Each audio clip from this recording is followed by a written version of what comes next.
हम लोगों को यह समझ में आ गया है कि मेंटल एप्टीट्यूड नाम का जो टॉपिक है, इस टॉपिक को आप लोग अगर बारीकी से पढ़ेंगे तो ही अच्छे मार्क्स आ सकते हैं, अदरवाइज अच्छे मार्क्स नहीं आ सकते। तो हम लोग अगर अच्छे मार्क्स लाना चाहते हैं तो हमें पता है कि इसको प्रॉपर सीखने से काम चलेगा। तो अभी आप लोगों को सिर्फ एक टॉपिक की बात की थी और एक टॉपिक में भी मैंने आपको बताया कि ये जो मेंटल एप्टीट्यूड नाम का पार्ट है, इसमें तीन चीजें आ रही हैं। तीन चीजें क्या हैं? एक तो पर्टिकुलर जो टॉपिक्स के नाम आपको दिए गए हैं उससे रिलेटेड एक दो क्वेश्चन जनरल अवेयरनेस के, प्लस पुलिस एप्टीट्यूड के लगभग 8-9 क्वेश्चन, और 2-3 क्वेश्चन आपको इसमें देखने को मिल रहे हैं एसआरटी के। एसआरटी यानी सिचुएशन रिएक्शन टेस्ट। तो हमें ये सब साथ में लेकर चलना है, काम तब चलेगा। यानी उस पर्टिकुलर टॉपिक से रिलेटेड आप लोगों को जनरल अवेयरनेस भी देखनी पड़ेगी, उससे रिलेटेड पुलिस एप्टीट्यूड भी देखना पड़ेगा, और उससे रिलेटेड एक सामान्य जो एसआरटी होती है वो भी हमें देखना पड़ेगा।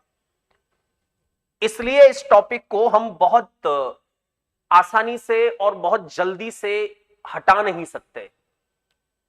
यानी इसको रटने से काम नहीं चलने वाला है, इसको प्रॉपर सीखने से काम चलेगा। और सीखने की अगर बात करते हैं तो थोड़ा सा हमें इसकी थ्योरी पर ध्यान देना चाहिए कि आखिर ये टॉपिक है क्या। पुलिस के एग्जाम में हम लोगों से इस टॉपिक के माध्यम से वो क्या क्या जानना चाहते हैं, हमारे किस स्तर तक वो पहुंचने की बात करना चाहते हैं। तो देखते हैं, टॉपिक को स्टार्ट करते हैं। तो इसमें टॉपिक का नाम है कानून एवं व्यवस्था, जो कि बहुत कम सुनने को मिलता है। आजकल हम लोगों को सुनने को मिलता है सबसे ज्यादा क्या? Law and order. तो लॉ मतलब कानून और व्यवस्था मतलब ऑर्डर। तो कैसे आप लोगों को लॉ एंड ऑर्डर जो है व्यवस्थित रखना है, कैसे कायम करना है, आपका क्या रोल है। एक पुलिस कांस्टेबल से लेकर पुलिस के डीजीपी तक का उसमें क्या रोल होता है, गृह मंत्री तक का भी रोल क्या है उसमें, वो हमें समझना है। तो पहले हम लोगों को यह समझना है कि ये लॉ एंड ऑर्डर जो है कहां से कैसे चलता है, कौन व्यवस्थित करता है। इससे रिलेटेड एक सामान्य जो अवेयरनेस है उसकी बात हमें समझ में आनी चाहिए। तो हम शॉर्टकट की बात बिल्कुल भी नहीं करेंगे, क्वेश्चंस को रटने की बात नहीं करेंगे, ज्यादा से ज्यादा इसके एग्जांपल्स देखेंगे और ज्यादा से ज्यादा इसकी थ्योरी पर भरोसा करेंगे, उसके बाद हम आगे बढ़ेंगे।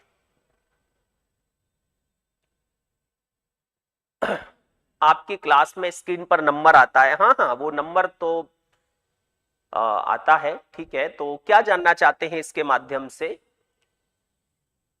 हाँ चलिए, बहुत बहुत धन्यवाद। संजीवन कह रहे हैं कि आपके इससे बहुत हेल्प मिली है। तो ये हेल्प मिलती रहेगी, आप बिल्कुल चिंता ना करें, क्लासेस भी अब रेगुलर आती रहेंगी। तो ये पार्ट तो हमारा बहुत अच्छा होने वाला है। इसके मैं समझता हूं, मेरा टारगेट है आप लोगों को कम से कम 500 से 600 क्वेश्चन कराने का। और मैं समझता हूं कि 500-600 क्वेश्चन अगर आपने सिर्फ मेंटल एप्टीट्यूड से रिलेटेड कर लिए तो आधा क्वेश्चन बाहर नहीं होगा, छूटना तो दूर की बात है। 500-600 क्वेश्चन अगर आपने लगा लिए तो देखिए, इसको पढ़ते हैं हम। सबसे पहले, गृह मंत्रालय देश की आंतरिक सुरक्षा से जुड़े मामलों के लिए उत्तरदायी है। देश की आंतरिक जो सुरक्षा है उससे जुड़ने के लिए, उसके लिए उत्तरदायी कौन है? गृह मंत्रालय। और जो बाहरी सुरक्षा होती है वो तो आप जानते ही हैं कि हमारे महामहिम यानी हमारे प्रेसिडेंट देखते हैं उसको, हमारे राष्ट्रपति देखते हैं उसको। तथा आपराधिक न्याय प्रणाली यानी दो तरीके से देखा जाता है। गृह मंत्रालय दो तरीके से देखता है। एक तो पुलिसिंग के द्वारा, यानी जो प्रशासन है उसके द्वारा, और दूसरा जो न्याय प्रणाली है उसके द्वारा। दो तरीके से इसको हैंडल किया जाता है। के कार्यकरण के लिए कानून अधिनियमित करता है। कानून एवं व्यवस्था के दो प्रमुख आधार हैं। दो प्रमुख आधार क्या हैं? भारत में पुलिस तथा न्यायपालिका प्रणाली, यानी लॉ एंड ऑर्डर लागू करने के लिए जो उत्तरदायी लोग हैं वो कौन कौन हैं? एक तो है पुलिस और दूसरा न्यायपालिका।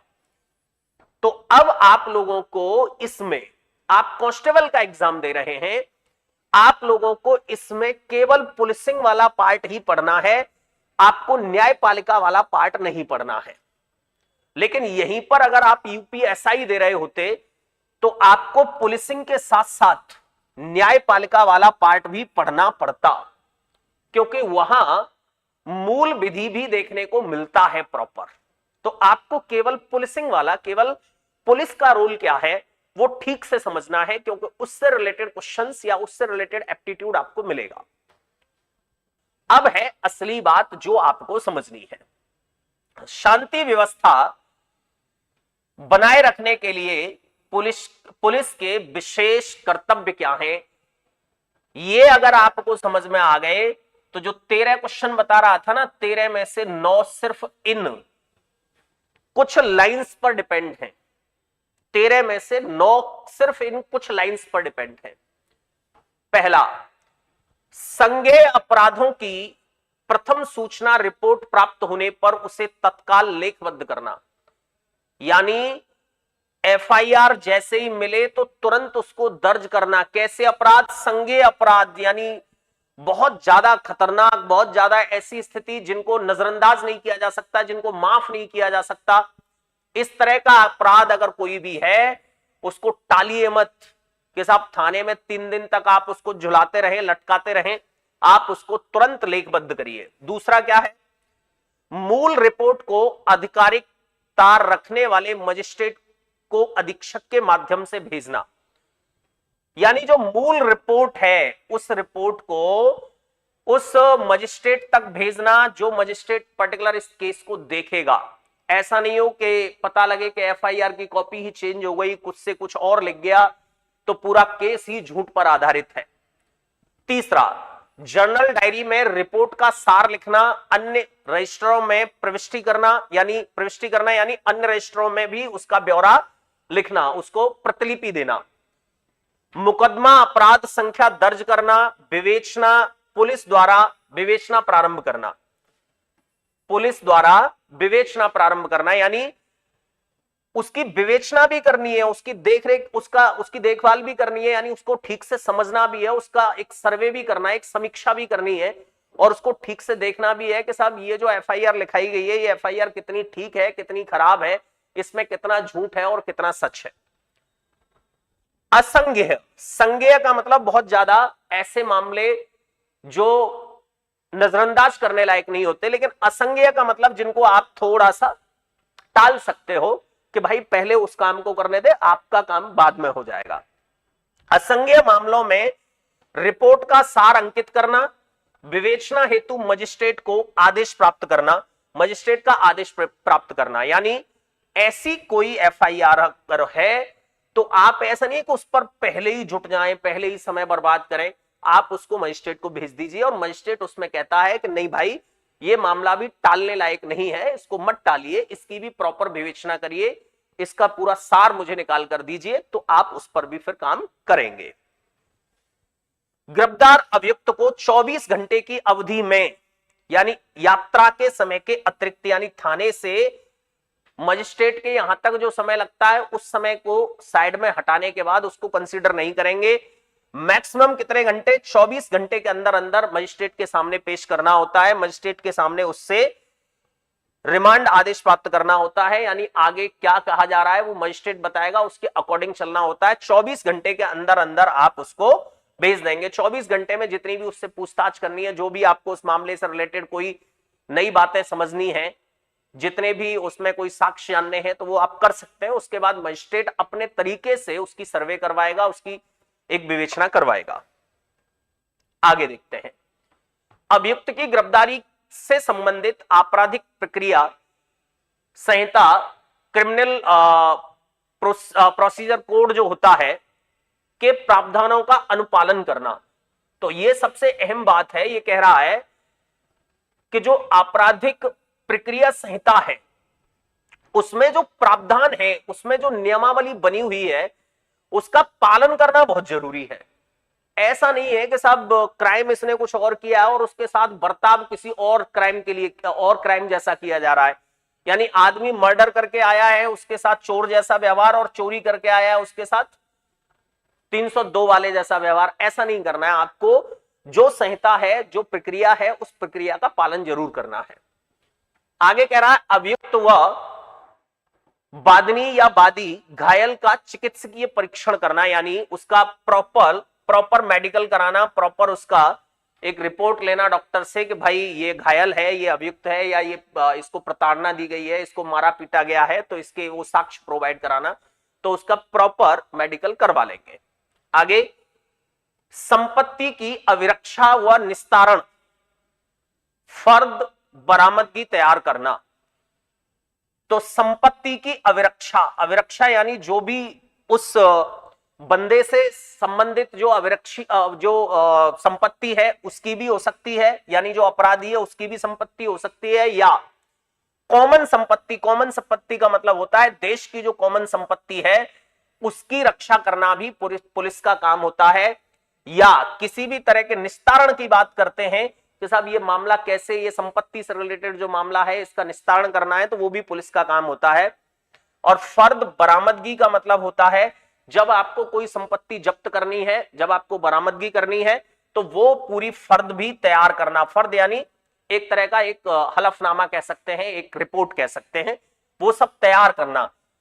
तो अविरक्षा की बात करें तो भी, निस्तारण की बात करें तो भी, और बरामदगी की बात करें तो भी, तो ये तीनों काम किसके हैं? पुलिस के हैं। आगे कह रहा है साक्ष्यों के बयान अंकित करना, घटना स्थल का निरीक्षण करना, फरार अपराधी के विरुद्ध उचित कार्यवाही न्यायालय के आदेशानुसार करना।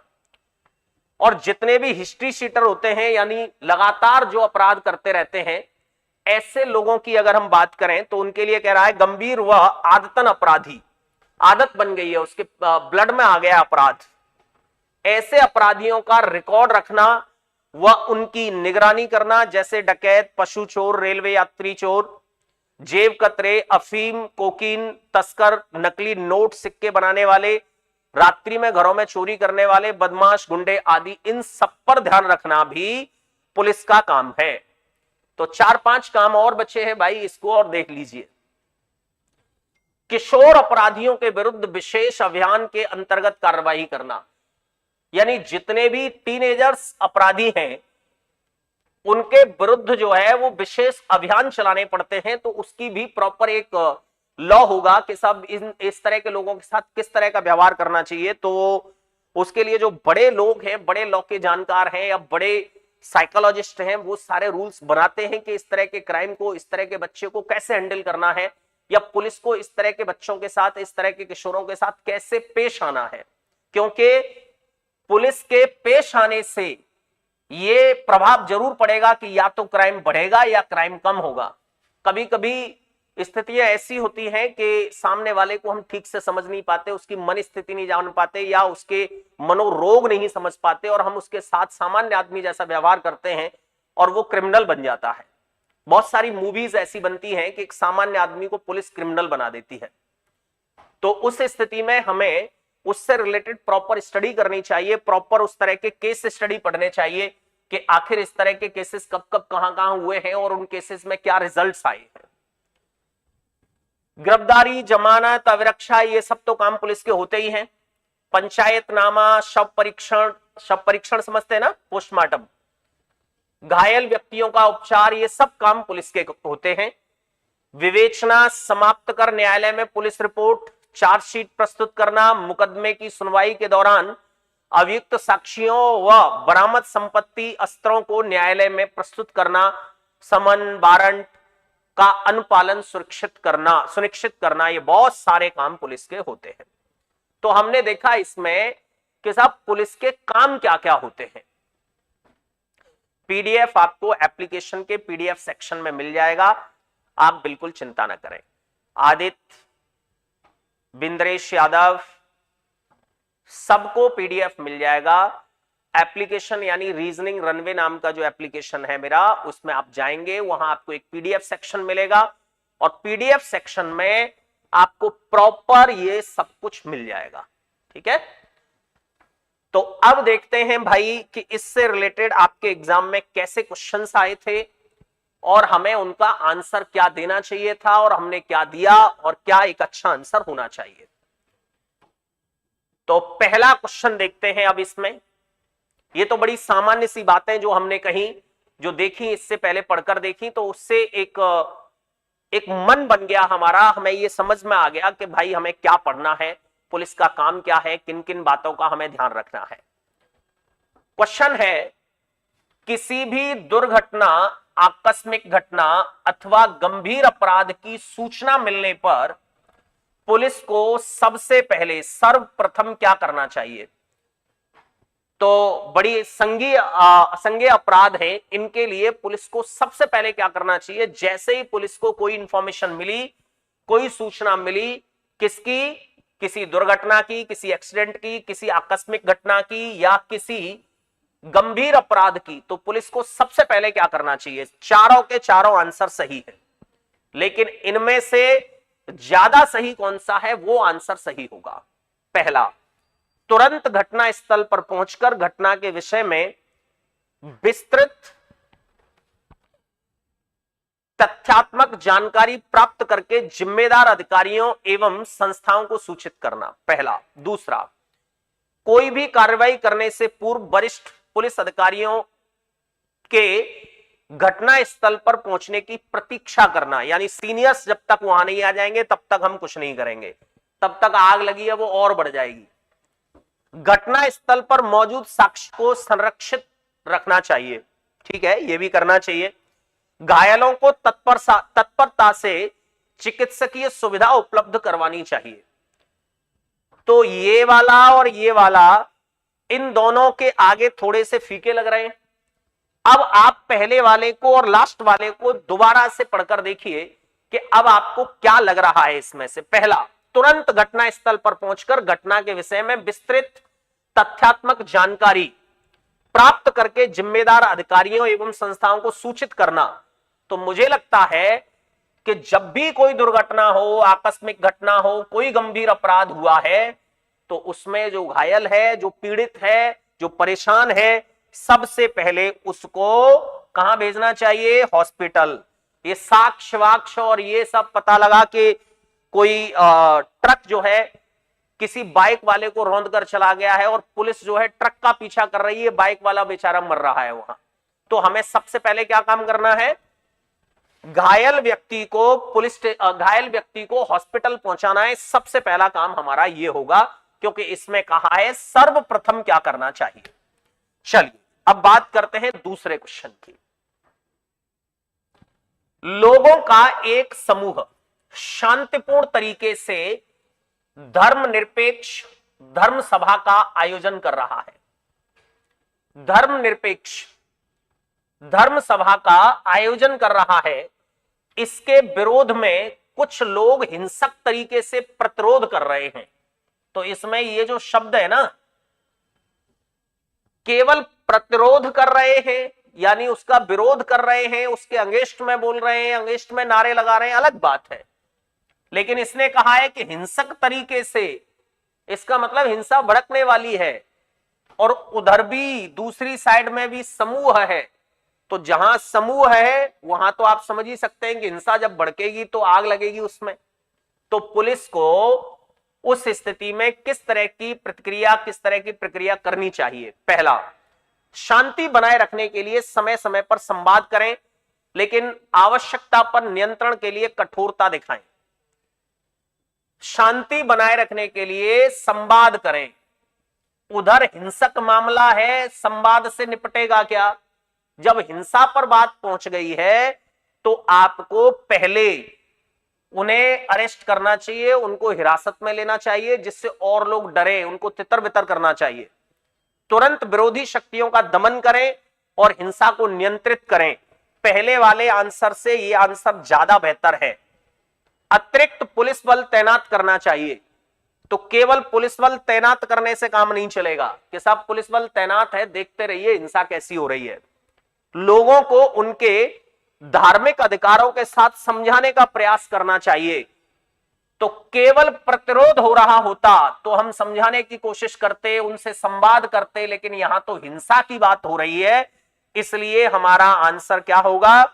तुरंत विरोधी शक्तियों का दमन करें और हिंसा को नियंत्रित करें। तो आंसर इसमें बी होगा। बुक की समस्या सॉल्व हो जाएगी। रॉयल पटेल, आप बिल्कुल चिंता न करें, बुक की समस्या बहुत जल्दी सॉल्व हो जाएगी।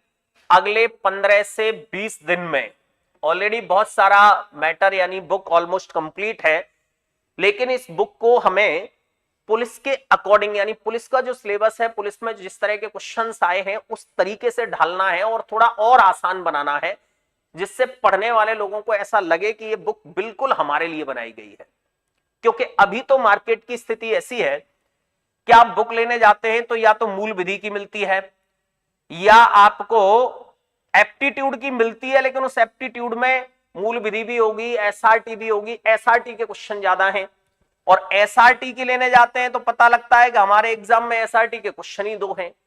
तो एक भी बुक अभी ऐसी नहीं है जैसा पेपर आपका आया था। इस बार पुलिस का पेपर जो है वो बिल्कुल अलग था, ऐसा पेपर आज तक कभी आया नहीं। यानी मेंटल एप्टीट्यूड के नाम पर जो चीजें पूछी गई ऐसा आज तक कभी नहीं हुआ। तो उसके लिए बुक जो है वो बिल्कुल अलग तरह से ही डिजाइन होगी।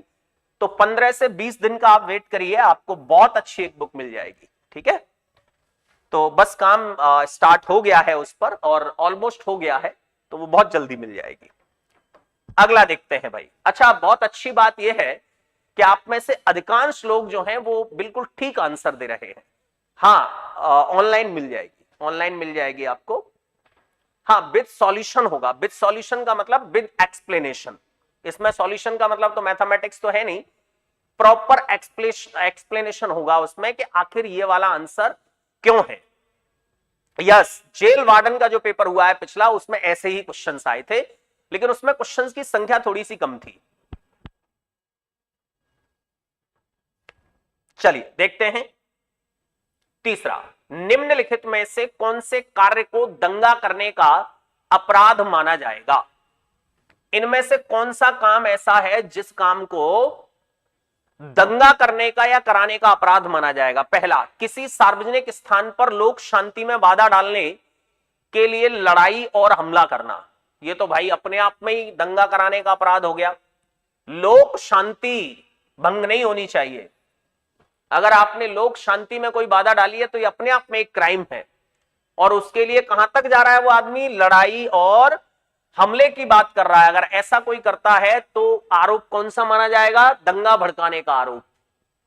दूसरा, किसी सार्वजनिक स्थान पर शराब पीकर गाली गलौज करना, तो ये दंगा भड़काने का आरोप नहीं हो सकता। इसके लिए और छोटी मोटी सजाएं हैं, क्योंकि यहां एक शब्द आ गया है शराब पीकर गाली गलौज करना। तो शराब पीकर जब आदमी गाली गलौज करेगा तो आदमी समझ जाता है कि ठीक है, इसको अभी उतरने दो इसकी। किसी मकान में घूंसेबाजी करना। अच्छा, मकान में घूंसेबाजी करना यानी किसी की दीवार में आप लात मारो, तो मुझे नहीं लगता कि उससे कोई दंगा भड़केगा। दंगा भड़क भी सकता है, लेकिन उसको दंगा भड़काने का अपराध शायद नहीं माना जाएगा। किसी कार को रोकना, अब किसी कार को रोकना, लूटपाट करना, वो दंगा भड़काने का अपराध नहीं होगा। इसलिए हमारा आंसर कौन सा होगा? फर्स्ट। तो बड़ा आसान है और आप लोगों ने सबने ठीक आंसर दिया है इसका। होने वाले पेपर में प्रीवियस पेपर जैसे ही क्वेश्चंस होंगे क्या? संभावना उसी तरह की है और मेरा ऐसा मानना है कि अगर उस तरह की 100% संभावना नहीं है तो 50% संभावना आप मानकर चले। और आप तो 100% मानकर चले कि बाई चांस ऐसे ही इसी स्तर के आगे तो क्या करेंगे? सामान्य एसआरटी से नहीं होगा भाई। लास्ट में हमने 2-2.5 घंटे एक इस तरह का कराया था, जिसमें एसआरटी के और पुलिस एप्टीट्यूड के बहुत सारे क्वेश्चंस कराए थे, लेकिन उनका स्तर और पेपर में जो आया जमीन आसमान का अंतर था। चलिए, सार्वजनिक उपद्रव की स्थिति में कानून और व्यवस्था बनाए रखने के लिए एक पुलिस अधिकारी के लिए सबसे पहले क्या करना महत्वपूर्ण होगा? किसके लिए? कानून व्यवस्था बनाए रखने के लिए। किसमें? सार्वजनिक उपद्रव की स्थिति में। उपद्रव हो रहा है सार्वजनिक रूप से, यानी बहुत सारे लोग हैं, बहुत सारा एक समाज उसके लिए कर रहा है उपद्रव। वहां लॉ एंड ऑर्डर व्यवस्थित करने के लिए, लागू करने के लिए आपको सबसे पहले क्या करना चाहिए? पहला, दंगाइयों को तितर बितर करने के लिए बल प्रयोग करना चाहिए। यस, ऐसा करना चाहिए। भीड़ को शांत करने के लिए वार्ता करना और नेताओं की पहचान करना तो यह भी चाहिए, लेकिन ऊपर वाला इसके कंपैरिजन में ठीक लग रहा है बल का प्रयोग करना। और सी में कह रहा है तुरंत गिरफ्तारी करना, और डी में कह रहा है घटना स्थल से भाग जाना। चारों के चारों इसको छोड़ दिया जाए। ये तीनों के तीनों आंसर ऐसे लग रहे हैं एक दूसरे पर भारी है। एक ही बात करते हैं तो ए सही दिखाई दे रहा है, बी की बात करते हैं तो बी सही दिखाई दे रहा है, और सी की बात करते हैं तो सी भी सही दिखाई दे रहा है। लेकिन अब आप समझिए, सार्वजनिक उपद्रव की स्थिति में कानून व्यवस्था बनाए रखने के लिए पुलिस अधिकारी के लिए सबसे पहले क्या करना महत्वपूर्ण होगा? दंगाइयों को तितर बितर करने के लिए बल का प्रयोग करना। यानी किसी को अरेस्ट नहीं करना है, किसी के नाम एफआईआर नहीं करनी है, सिर्फ उनको तितर बितर कर दो, उनको एक जगह मत रहने दीजिए। आपको शायद पता होगा कि जब जब सार्वजनिक उपद्रव की और इस तरह की घटनाओं की सूचना मिलती है या कुछ भी होता है तो सबसे पहले धारा 144 लगाई जाती है। कौन सी धारा लगाई जाती है? 144, जिससे लोग तितर बितर रहें, लोग जो है एकत्रित ना हो। एकत्रित नहीं होंगे तो इस तरह के जो मंसूबे होते हैं, इस तरह की जो योजनाएं होती हैं, वो ज्यादा कारगर नहीं हो पाती। तो ये वाला ऑप्शन काफी ठीक लग रहा है। भीड़ को शांत करने के लिए वार्ता करना, ये भी ठीक लग रहा है। और जो चुनिंदा नेता हैं, जो ये आंदोलन भड़का रहे हैं, जो ये सब कर रहे हैं, उनकी पहचान करना, उनसे बात करना, उनको समझाना, ये भी एक बहुत अच्छा तरीका है। अगर अभी तक कोई हिंसा नहीं हुई है तो क्वेश्चन में कहीं भी ये नहीं पता लग रहा है कि साहब इसमें हिंसा हो गई है। सार्वजनिक उपद्रव की स्थिति है, यानी उसमें कोई हिंसा हुई है, कोई मारकाट हुई है, कोई मर गया है, कोई लूटपाट हुई है, या कहीं कोई संपत्ति ध्वस्त कर दी है, ऐसा अभी कहीं भी समझ में नहीं आ रहा है। इसलिए तुरंत अरेस्ट करना तो हम बिल्कुल नहीं कह सकते। अब इसमें देखिए, ये वाला जो आंसर है, इसमें शक्ति दिखाने की बात कर रहा है और इसमें दो बातें कर रहा है। इसमें एक बात तो ये कर रहा है कि भीड़ को शांत करने के लिए वार्ता करना, उनको समझाना, उनको सलाह देना, और दूसरे में कह रहा है कि जो नेता हैं उन नेताओं की पहचान करके उनसे बातचीत करना। तो अब आपको कौन सा ज्यादा बेहतर लग रहा है कि सब दंगा अगर चरम पर है तो हमें करना चाहिए पहला, और अगर चरम पर नहीं है, सिर्फ योजनाएं बन रही हैं, केवल उस तरह की स्थिति पैदा होने की स्थिति में है, तो आपको सबसे पहले क्या करना चाहिए? भीड़ को शांत करने के लिए उससे रिलेटेड वार्ता करनी चाहिए, उन नेताओं की पहचान करनी चाहिए। जैसे आपने देखा होगा कि बहुत सारे धरना प्रदर्शन होते हैं, पुलिस आसपास घूम रही होती है, तो पुलिस वहां आती है, बात करती है, वहां जो लीडर हैं उनसे बात करती है, उनका वो सुनती है कि भाई आपकी प्रॉब्लम्स क्या क्या हैं, तो उनसे लिखवा लेती है और लिखवा के पर्टिकुलर उस आदमी तक जमा करवाती है कि साहब ये इस तरह के लोग हैं, ये विरोध प्रदर्शन कर रहे हैं, इनकी ये डिमांड है, ये मांग है, तो इन पर आप काम करिए, इन पर आप विवेचना करिए, इसको देखिए, इनका ये मैटर सॉल्व करिए, नहीं तो ये हिंसा भड़क जाएगी। तो नहीं भाई, देखो ये सी की जो बात कर रहे हैं वो सी इसलिए सही नहीं हो सकता है यहां पर, क्योंकि सार्वजनिक उपद्रव की स्थिति में, यानी उपद्रव होना और उस तरह की सिर्फ स्थिति पैदा होना, तो स्थिति पैदा हुई है, बस उपद्रव हुआ नहीं है, बस वो स्थिति पैदा हुई है, तो आपको उसे कंट्रोल करना चाहिए, न कि आप बहुत जल्दी वहां से लोग अरेस्ट कर लें। तो उसमें क्या होगा कि आपने एक जगह से ऐसा किया तो वो आग दूसरी जगह भड़केगी, क्योंकि उनसे आपने कोई बात नहीं की, उनको कोई आश्वासन नहीं दिया। जब तक हम उनको कोई आश्वासन नहीं देंगे, जब तक उनकी डिमांड फुलफिल नहीं होंगी, तब तक आप उनको मारते पीटते रहेंगे। अब जैसे पुलिस के एग्जाम के विरोध में आप लोगों ने प्रोटेस्ट किया, वहां अगर आप पर लाठीचार्ज होती, आपको अरेस्ट किया जाता, तो आप तितर-बितर हो जाते, लेकिन गारंटी के साथ आप आज तक अपने अपने तरीके से कोई ना कोई उपद्रव कहीं ना कहीं कर रहे होते। आप कोई ना कोई मंसूबे और आपके मजबूत होते चले जाते, आप कहीं ना कहीं कोई हवा दे रहे होते उस मामले को। इसलिए जब तक हमें क्वेश्चन में कहीं कोई हिंसा विंसा और इस तरह का कोई अपराध, जैसे लॉ एंड ऑर्डर में ही इस तरह की स्थितियां भी आती हैं कि सब पारिवारिक लड़ाइयां होती हैं। अब पारिवारिक लड़ाइयों में पता लगा कि साहब एफआईआर हो गई, पति पत्नी दोनों ने एक दूसरे को पीटा, पति ने पत्नी को पीटा और पत्नी ने पति को पीटा, तो वहां पर आप जाएंगे तो पहले कोशिश ये करेंगे कि भाई अगर मारपीट हो गई है, एक दूसरे के सिर फूट गए हैं, तो यह है कि इनके नाम एफआईआर करो, इनको जेल भेजो, इनके नाम प्रॉपर एक जो कानून है, जो धाराएं हैं वो धाराएं लगाओ। और केवल आपस में बातचीत हुई है, गाली गलौज हुई है, तो आप उनको समझाइए, आप उनको सलाह दीजिए, आप उनकी काउंसलिंग करवाइए, न कि आप उनके नाम एफआईआर करें। ठीक है, तो इस बात पर हमें विशेष ध्यान देना होगा। तो यहां आप ये तरीका अगर अपनाते हैं तो ये तरीका भी बहुत बेहतर है, क्योंकि यहां पर कहीं भी ये स्पष्ट नहीं हो रहा है कि कहीं भी कोई हिंसा भड़की है, कोई हिंसा हुई है। हाँ, क्लास चलती रहेंगी, आप बिल्कुल चिंता न करें। अगला देखिए, मुड़िया पूर्णिमा मेले में मानसी गंगा, ये पिछले किसी एग्जाम में देखा गया है क्वेश्चन, में स्नान करने से रोकने पर कुछ शरारती तत्वों ने पुलिस कर्मियों पर हमला करके उन्हें लहूलुहान कर दिया है। तो जो आंसर आप इससे पहले वाले क्वेश्चन में दे रहे थे वो अब यहां देना है, क्योंकि यहां केवल योजना नहीं बनाई है, यहां तो लहूलुहान कर दिया है। ऐसी स्थिति में आप क्या करेंगे? सबसे पहला, अधिक पुलिस फोर्स बुलाकर शरारतियों को गिरफ्तार करेंगे। यस, केवल उतने पुलिस फोर्स तो कुछ कर नहीं सकती, क्योंकि उतनी ही कर लेती तो लहूलुहान क्यों होते। यानी अधिक पुलिस फोर्स बुलाकर शरारतियों को गिरफ्तार कर लेना चाहिए। दूसरा क्या है? घायल पुलिस कर्मियों को उपचार के लिए अस्पताल में भर्ती कराना चाहिए, यह बाद का काम है। यानी घायलों को भी अस्पताल में भर्ती कराना चाहिए। देखिए, इसमें ऐसा तो कहा नहीं है कि सर्वप्रथम आप क्या करेंगे। अगर इसमें कहता कि सर्वप्रथम क्या करेंगे, तो हमारा काम उन उपद्रवियों को पकड़ना बाद में होता, लेकिन पहले हम क्या करते कि जो पुलिसकर्मी घायल हो गए उनको अस्पताल पहुंचाते। लेकिन यहां कह रहा है कि ऐसी स्थिति में आप क्या करेंगे?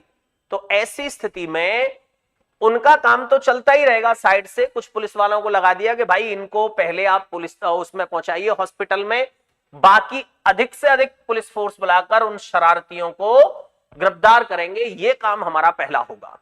तीसरा क्या है? घटना की प्रथम सूचना रिपोर्ट अंकित कराकर प्रशासन और पुलिस के उच्चाधिकारियों को तत्काल सूचना देनी चाहिए। अरे भाई, उच्चाधिकारियों को तत्काल सूचना देंगे, उनके ऑर्डर का वेट करेंगे कि वो क्या कहेंगे तब हम करेंगे। ये तो शरारती तत्व हैं, 10, 20, 50, ऐसा थोड़ी है कि कोई ऐसी हिंसा भड़क गई है, सामुदायिक हिंसा या धार्मिक हिंसा, जिसके लिए हमें बड़े लीडर्स को या बड़े ऑफिसर्स को इन्फॉर्म करना चाहिए। सामान्य जो मुद्दे होते हैं उसको पुलिस अपने बेस पर कर लेती है, उसमें बड़े ऑफिसर्स का कोई रोल नहीं होता। बड़े जो मुद्दे होते हैं उनमें बड़े ऑफिसर्स का रोल होता है। और डी में है, उपयुक्त सभी कदम उठाने चाहिए और शांति व्यवस्था बनाए रखना चाहिए। फालतू की लड़ाई कर रहे थे हम कि साहब ये वाला आंसर ये लगाना चाहिए और ये वाला करना चाहिए, ऐसा होता तो ये पहले, ऐसा होता तो ये पहले, और ऐसा होता तो ये पहले। इस डी वाले ने बता दिया कि ये सारे कदम उठाने चाहिए, जो ऊपर ये दिए गए हैं ऐसा सब कुछ करना चाहिए, क्योंकि मेले में, मुड़िया मेले में बहुत लोग आए होंगे, उनकी शांति व्यवस्था बनी रहे, सारे काम कोने में होते रहें और बाकी मेले का आयोजन जैसा चल रहा है वैसा चलता रहे। तो आंसर इसमें सबसे बेहतर कौन सा हुआ? अब डी आंसर हुआ, छांटने की जरूरत नहीं पड़ी। आगे देखते हैं, यदि किसी व्यक्ति के खिलाफ भ्रष्टाचार के आरोप हैं और आरोप, समझिए ध्यान से, भ्रष्टाचारी नहीं है, भ्रष्टाचार का आरोप है कि साहब ऐसे ही किसी ने कह दिया है कि ये भ्रष्टाचारी है और लोगों में भारी प्रतिरोध है, तो पुलिस को कैसे कार्रवाई करनी चाहिए, यानी उसके विरोध में लोग जो हैं दंगा कर रहे हैं, लोग उसको मारने के लिए दौड़ रहे हैं कि ये भ्रष्टाचारी है, जबकि भ्रष्टाचार जो है प्रूव नहीं हुआ है, सिर्फ ऐसा अंदेशा है, ऐसा शक है, ऐसा डाउट है, ऐसा आरोप है। पहला, व्यक्ति को तुरंत गिरफ्तार कर कठोर कार्रवाई करनी चाहिए। अरे भाई, किसी ने आरोप लगाया है, पहले उसकी विवेचना करनी चाहिए, पहले उसके लिए साक्ष्य जुटाने चाहिए कि आप केवल आरोप पर ही व्यक्ति को अरेस्ट कर लोगे। अब मेरे खिलाफ कोई आरोप लगा दे तो क्या पुलिस आएगी और मुझे अरेस्ट कर ले जाएगी? ऐसा नहीं है। दूसरा, संवाद के माध्यम से लोगों को समझाना चाहिए कि कानूनी प्रक्रिया के माध्यम से मामला हल होगा।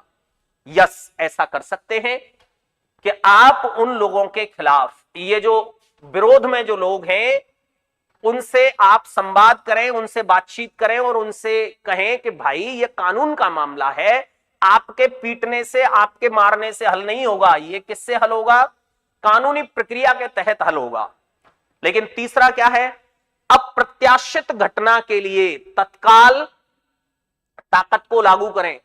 अप्रत्याशित का मतलब होता है, प्रत्याशित कहते हैं जिसकी उम्मीद हो, और अप्रत्याशित का मतलब जिसकी उम्मीद भी ना हो। तो ऐसी भी कोई घटना हो सकती है, कोई आदमी उसको जान से मार सकता है, कोई आदमी पता लगे कि एक एक थप्पड़ लगाए 50 लोग तो बेचारा मर गया। तो इसका ध्यान रखते हुए कि कोई घटना ना हो जाए, इसलिए तत्काल ताकत को लागू करें और हिंसा को नियंत्रित करें। यानी पहले से ही इस बात पर ध्यान जाना चाहिए कि कहीं कोई गड़बड़ नहीं हो जाए। और डी में कुछ और लिखा है, व्यक्ति को सुरक्षा प्रदान कर साक्ष्यों की जांच करें और कानूनी कार्रवाई करें। यानी लास्ट में आके ये पता लग गया कि ये सब इससे हल्के हैं। डी वाला आंसर सब में भारी है, क्योंकि डी वाले में ये बात आ गई कि उस व्यक्ति को कोई पीटे नहीं, उसको सुरक्षा प्रदान करें। सबसे पहले उसको बॉडीगार्ड दें, उसको आप अपनी जीप में बैठाएं, पुलिस स्टेशन ले जाएं, वहां उससे बात करें। ऐसा नहीं हो कि लोग, यानी भीड़ जो है वो उसको मार दें। और साक्ष्यों की जांच करें कि साहब ये आदमी सच में अपराधी है या लोग वैसे ही बकवास कर रहे हैं। तो आंसर कौन सा होगा? डी होगा। और साक्ष्यों की जांच करें और कानूनी कार्रवाई करें, यानी जांच में अगर कुछ मिलता है तो फिर उसके खिलाफ जो कार्रवाई करनी चाहिए वो कार्रवाई करें। अगला देखते हैं, पुलिसिंग में सुधार के लिए अति आवश्यक क्या है? यानी पुलिसिंग में सुधार के लिए अति आवश्यक, आवश्यक और अति आवश्यक, यानी बहुत ज्यादा नीड किस चीज की है? पहला, थानों में आने वाली हर शिकायत या घटना की रिपोर्ट अंकित करना। हर घटना और शिकायत की रिपोर्ट अंकित करना जरूरी होता है, लेकिन अपने रिकॉर्ड खराब न करने के लिए कि साहब इस थाने में कितनी एफआईआर दर्ज हुई, ज्यादा हुई तो साहब तबादला हो जाएगा, या ज्यादा हुई तो प्रमोशन रुक जाएगा, इसलिए वहीं उनको शॉर्ट आउट कर लेते हैं, 5000 इससे लो और 2000 इससे लो, ये खत्म हो जाती हैं। तो हमें इस पर नहीं काम करना है, हमें हर शिकायत दर्ज करनी है। दूसरा, पुलिस का रात्रि में सड़कों व मोहल्लों में गश्त देना, यह भी होना चाहिए। अधिक संख्या में पुलिस कर्मियों की नियुक्ति करना, ठीक है, एक हद तक होना चाहिए। पुलिस को जनता के प्रति सद्व्यवहार करके लोगों का विश्वास जीतना। तो ये सारे ही काम हो रहे हैं थोड़े बहुत, लेकिन इस काम में थोड़ी कमी है। तो अति आवश्यक क्या है? सद्व्यवहार, एक अच्छा व्यवहार रखना चाहिए जनता के प्रति पुलिस को, और लोगों का विश्वास जीतना चाहिए, पुलिस पर एक भरोसा होना चाहिए, पुलिस से ऐसा लगना चाहिए कि हमारे साथ भी कोई खड़ा है।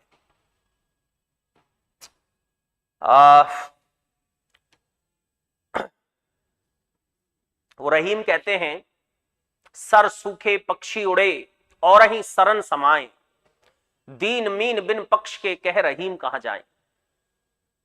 सर कहते हैं तालाब को, सर सूखे पक्षी उड़े और ही सरन समाए, तालाब सूख गए और पक्षी उड़ गए और दूसरे तालाबों में जाके समा गए।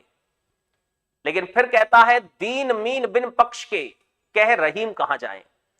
दीन कहता है बेचारे या बेचारी, बेचारी बिना पक्ष वाली बिना पंख वाली मछलियां वो कहां जाएं। तो जिनका कोई पक्षधर नहीं है वो बेचारे कहां जाएं। या मछली की बात नहीं हो रही है, यहां बात हो रही है ऐसे गरीब कमजोर लोगों की जिनका कोई पक्षधर नहीं है। तो पुलिस पर उनको भी भरोसा होना चाहिए कि हमारा भी कोई पक्षधर है। अभी तो गरीब आदमी बेचारा एफआईआर लिखाने जाता है तो उसको रास्ते में ये भय रहता है, ये डर रहता है, ये डाउट रहता है कि पता नहीं मेरी एफआईआर लिखी भी जाएगी या नहीं। सब बी और डी में कोई डिफरेंस नहीं दिखता। ओके, इसके बी और डी की बात कर रहे हैं क्या आप, या इससे पहले वाले के बी और डी की बात कर रहे हैं? पुलिस का रात्रि में सड़कों और मोहल्लों में गश्त करना, और डी में लिख रहा है पुलिस को जनता के प्रति सदव्यवहार करके लोगों का विश्वास जीतना। इन्हीं के अंतर की बात कर रहे हैं क्या नमन कौशिक? क्या आप बी और डी इसी क्वेश्चन की बात कर रहे हैं? सर पहले वाले की। ओके, पहले वाले में बी में देखिए संवाद के माध्यम से लोगों को समझाया जाए कि कानूनी प्रक्रिया के माध्यम से मामला हल होगा। यहां केवल समझाने की बात हो रही है, लेकिन समझेंगे यह जरूरी नहीं है। यहां समझाने पर भरोसा नहीं है उतना, यहां भरोसा इस बात पर है कि भाई इनको समझाओ और समझाने के साथ साथ इसको सुरक्षा प्रदान करो। कहीं ऐसा नहीं हो कि लोगों से कहेंगे भाई आप मान जाओ, अगर ये सच में अपराधी होगा तो पकड़ा जाएगा, आप बिल्कुल टेंशन मत लो, इसे भी सोने दो और आप भी सो जाओ। और पुलिस वाले भी सो गए तो बाद में आप समझते हैं कि कब जनता जाग जाएगी और कब उसका सिर फोड़ देगी पता नहीं है। इसलिए डी में और बी में बहुत बड़ा अंतर है। डी में एक बात इसने अलग से जोड़ दी है कि उस व्यक्ति को जिस पर आरोप लगाया जा रहा है उस व्यक्ति को सुरक्षा प्रदान कराए पहले, उसके बाद उसके खिलाफ जो साक्ष्य मिल रहे हैं उनकी जांच करे, उन लोगों से पूछे कि बताइए भाई आपके पास क्या प्रूफ है, और अगर प्रूफ है तो फिर उसके लिए प्रॉपर कानूनी कार्रवाई करनी चाहिए जो हो सकती है। मुझे आपका पुलिस का बैच लेना है, ठीक है, वो आप एप्लीकेशन पर जाके देख सकते हैं। यूपीएसआई लेवल का है क्वेश्चन तो सर ये सारे क्वेश्चन यूपीएसआई लेवल के हैं भाई। यूपी पुलिस कांस्टेबल में जितने क्वेश्चंस इस बार आए हैं वो सब के सब यूपीएसआई के लेवल के क्वेश्चन हैं। इस बार यूपी पुलिस का जो पेपर आपको देखने को मिला, मैं हमेशा कहता हूं कि वो कोई पेपर ही नहीं था। उस पेपर की स्थिति ऐसी थी कि रीजनिंग का 50% पार्ट तो ऐसा था जिसको नवोदय वाला बच्चा कर दे, 5वीं क्लास में पढ़ने वाला, और 50% पार्ट ऐसा था कि रीजनिंग पढ़ाने वाले लोग जो हैं आज क्वेश्चन पूछो तो कल जवाब दें। स्थिति ठीक ऐसी थी, तो इसको पेपर नहीं कहते। चलिए, तो ये हमें समझ में आ रहा है पुलिस का रात्रि में सड़कों और मोहल्लों में गश्त देना, और यहां पुलिस को जनता के प्रति सदव्यवहार करके विश्वास जीतना, दोनों बातों में बड़ा अंतर है। यहां केवल अपना पुलिस काम कर रही है और यहां काम करने के साथ साथ अपनी जगह बना रही है, अपना विश्वास जीत रही है। दोनों बातों में बड़ा अंतर है। आगे की बात करते हैं। आपको एक अपराध स्थल पर बुलाया जाता है, गवाहों के बयान लेते समय सबसे महत्वपूर्ण बात क्या है? यानी आप एक पुलिस अधिकारी हैं और अपराध स्थल पर आप पहुंचे हैं, यानी जहां क्राइम हुआ है उसी जगह पर, उसी स्पॉट पर आप पहुंचे हैं, और वहां आपको गवाहों के जो गवाह थे जिन्होंने क्राइम होते हुए देखा है उनके बयान लेने हैं। तो बयान लेते समय आप क्या करेंगे? सबसे महत्वपूर्ण बात क्या है उस पर ध्यान देना है।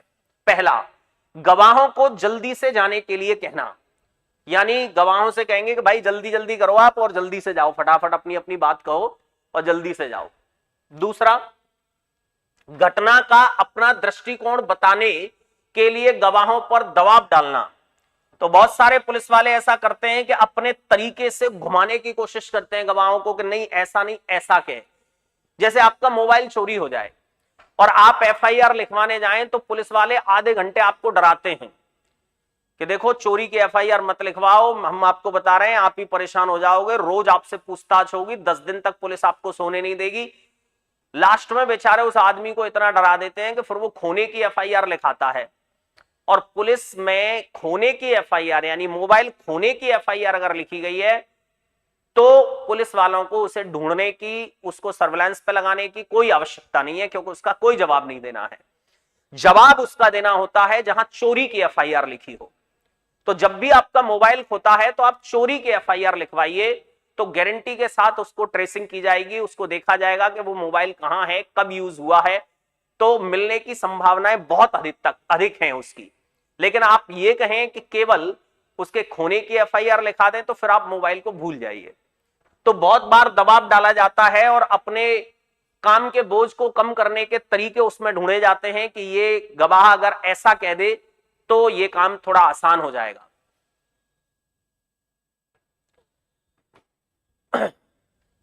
चलिए, सभी सूचनाओं को सटीक ढंग से दर्ज करना और गवाहों के बयानों में विसंगतियों की जांच करना, सबसे महत्वपूर्ण बात है इसमें कि जो गवाह बोल रहे हैं कौन क्या बोल रहा है।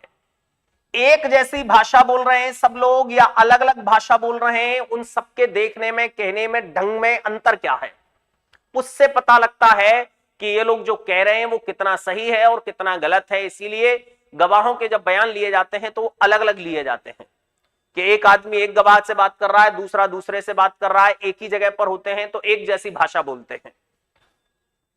और लास्ट में है गवाहों को प्रलोभन देना। गवाहों को प्रलोभन देना कि साहब उनको लालच दे दो कि मैं आपको इतने पैसे दे दूंगा, तुम इस से मूव कर जाओ, इससे हट जाओ, या मैं जैसा कहता हूं वैसा बोल दो। तो सबसे बेहतर आंसर इसमें क्या है? सबसे बेहतर आंसर है इसमें सी वाला। तो बिल्कुल ठीक आंसर दिया है आपने।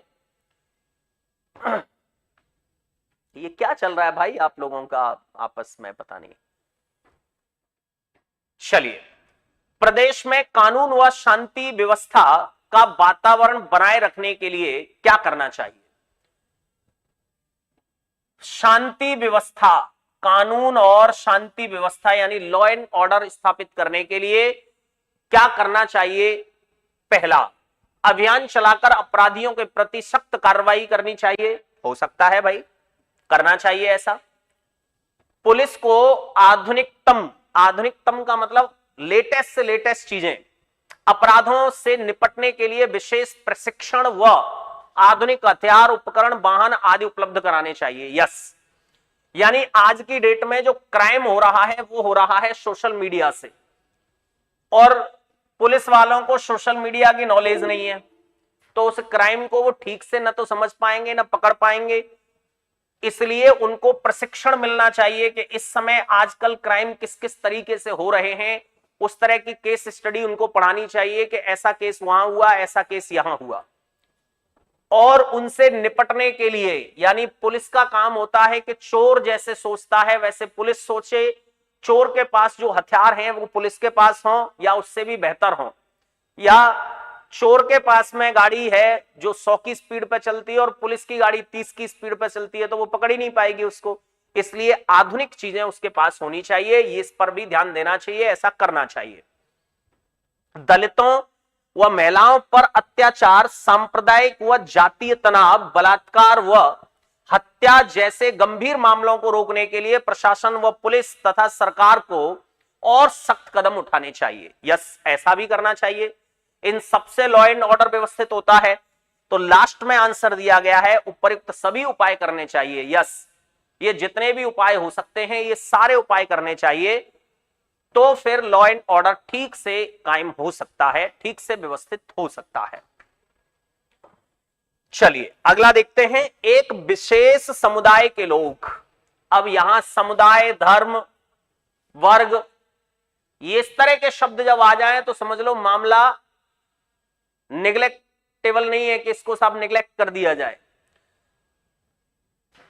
तो समुदाय के लोग सरकारी निर्णय के खिलाफ विरोध प्रदर्शन कर रहे हैं। सरकारी निर्णय यानी सरकार की कोई पॉलिसी, सरकार ने कोई नियम बना दिया है। जैसे कि आपने देखा था बीच में वो अग्निवीर वाला मामला था, तो अग्निवीर को लेकर लोगों ने बड़े प्रदर्शन किए। तो ऐसे ही प्रदर्शन जो हैं यहां हो रहे हैं कि सब सरकार की कुछ नीतियों के खिलाफ प्रदर्शन किया जा रहा है, लेकिन प्रदर्शन शांतिपूर्ण है। ये क्या कह रहा है कि प्रदर्शन जो है वो शांतिपूर्ण ढंग से चल रहा है, उसमें कोई ऐसा क्राइम नहीं हो रहा है कि साहब उसकी वजह से पुलिस को बहुत ज्यादा तकलीफ हो।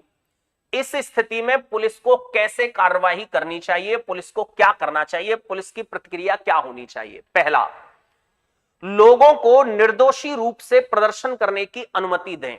ठीक है, लोगों से कहें कि भाई ये कोई दोष नहीं है, ये कोई अपराध नहीं है, प्रदर्शन करना आदमी का हक है, प्रदर्शन करना मूल अधिकार है, प्रदर्शन आप कर सकते हो, आप प्रदर्शन करिए। दूसरा, प्रदर्शनकर्ताओं को तत्काल गिरफ्तार करें और हिंसा की संभावनाओं को रोकने के लिए आवश्यक कदम उठाएं।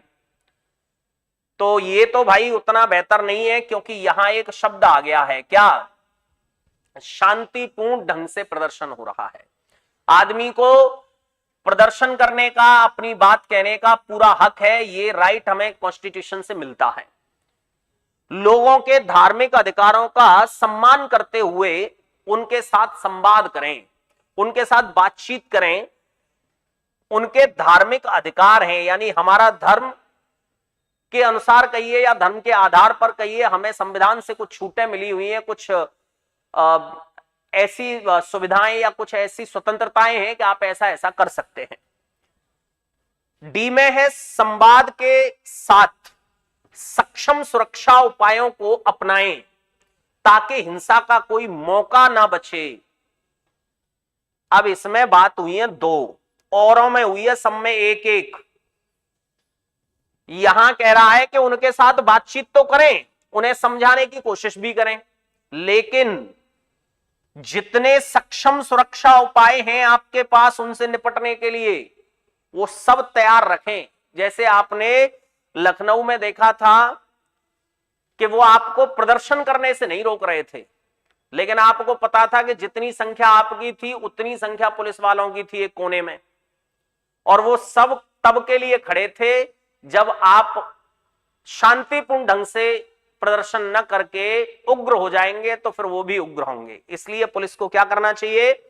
पुलिस को यह करना चाहिए कि उनके साथ बात भी करें और इस पर भी ध्यान रखें कि कोई चूक नहीं हो जाए। तो आंसर यहां क्या होना चाहिए? डी होना चाहिए। ये सब फालतू की ये जो आप लोगों की चैटिंग चल रही है इसमें, ये ठीक नहीं है भाई।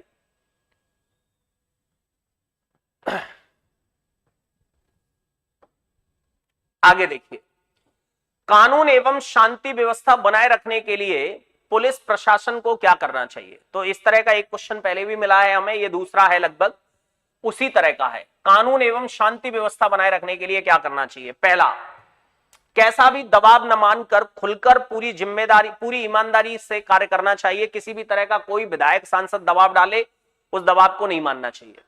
यस, ये काम करना चाहिए पुलिस को। दूसरा कह रहा है, लोगों की समस्याएं तहसीलों में, थानों में, अधिकारियों के कार्यालयों में प्रातः 10 बजे से 12 बजे तक बैठकर सुनी जानी चाहिए, वह उनका निस्तारण किया जाना चाहिए।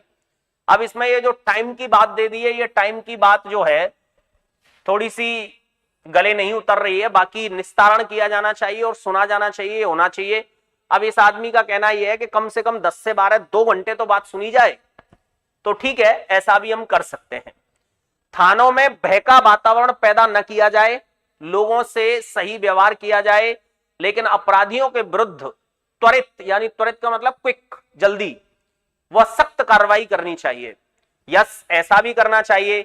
इसका मतलब हमें समझ में आ गया, उपयुक्त सभी कदम पूर्ण निष्ठा, देखो बड़ी अच्छी बात लिखी है इसमें, पूर्ण निष्ठा निष्पक्षता से उठाना आवश्यक है। यानी इस तरह के कदम पूरी निष्ठा के साथ और निष्पक्षता के साथ, किसी भी तरह का किसी का फेवर या उसके अगेंस्ट में बात नहीं करनी है, कोई पार्सलिटी नहीं होनी चाहिए। तो ये ठीक आंसर दिया है आप लोगों ने, सबने डी डी डी, बिल्कुल ठीक है। चलिए आगे की बात करते हैं। कानून का पालन कराने के अलावा एक पुलिस अधिकारी की एक महत्वपूर्ण भूमिका समुदाय के साथ सकारात्मक संबंध बनाना है। यस, कानून का पालन कराना तो है ही पुलिस का काम, लेकिन इसके साथ साथ किसी भी समुदाय के, समाज के साथ सकारात्मक संबंध यानी एक पॉजिटिव रिलेशन स्थापित करना है। ऐसा करने के लिए आप क्या कर सकते हैं? यानी आप एक पुलिस वाले हैं, आपको हर जाति, हर वर्ग, हर समाज के व्यक्ति के साथ एक पॉजिटिव रिलेशन स्थापित करना है, एक पॉजिटिव सोच पैदा करनी है। तो एक पुलिस वाले को क्या करना चाहिए? हाँ भाई, पीडीएफ मिलेगा, बिल्कुल चिंता न करें।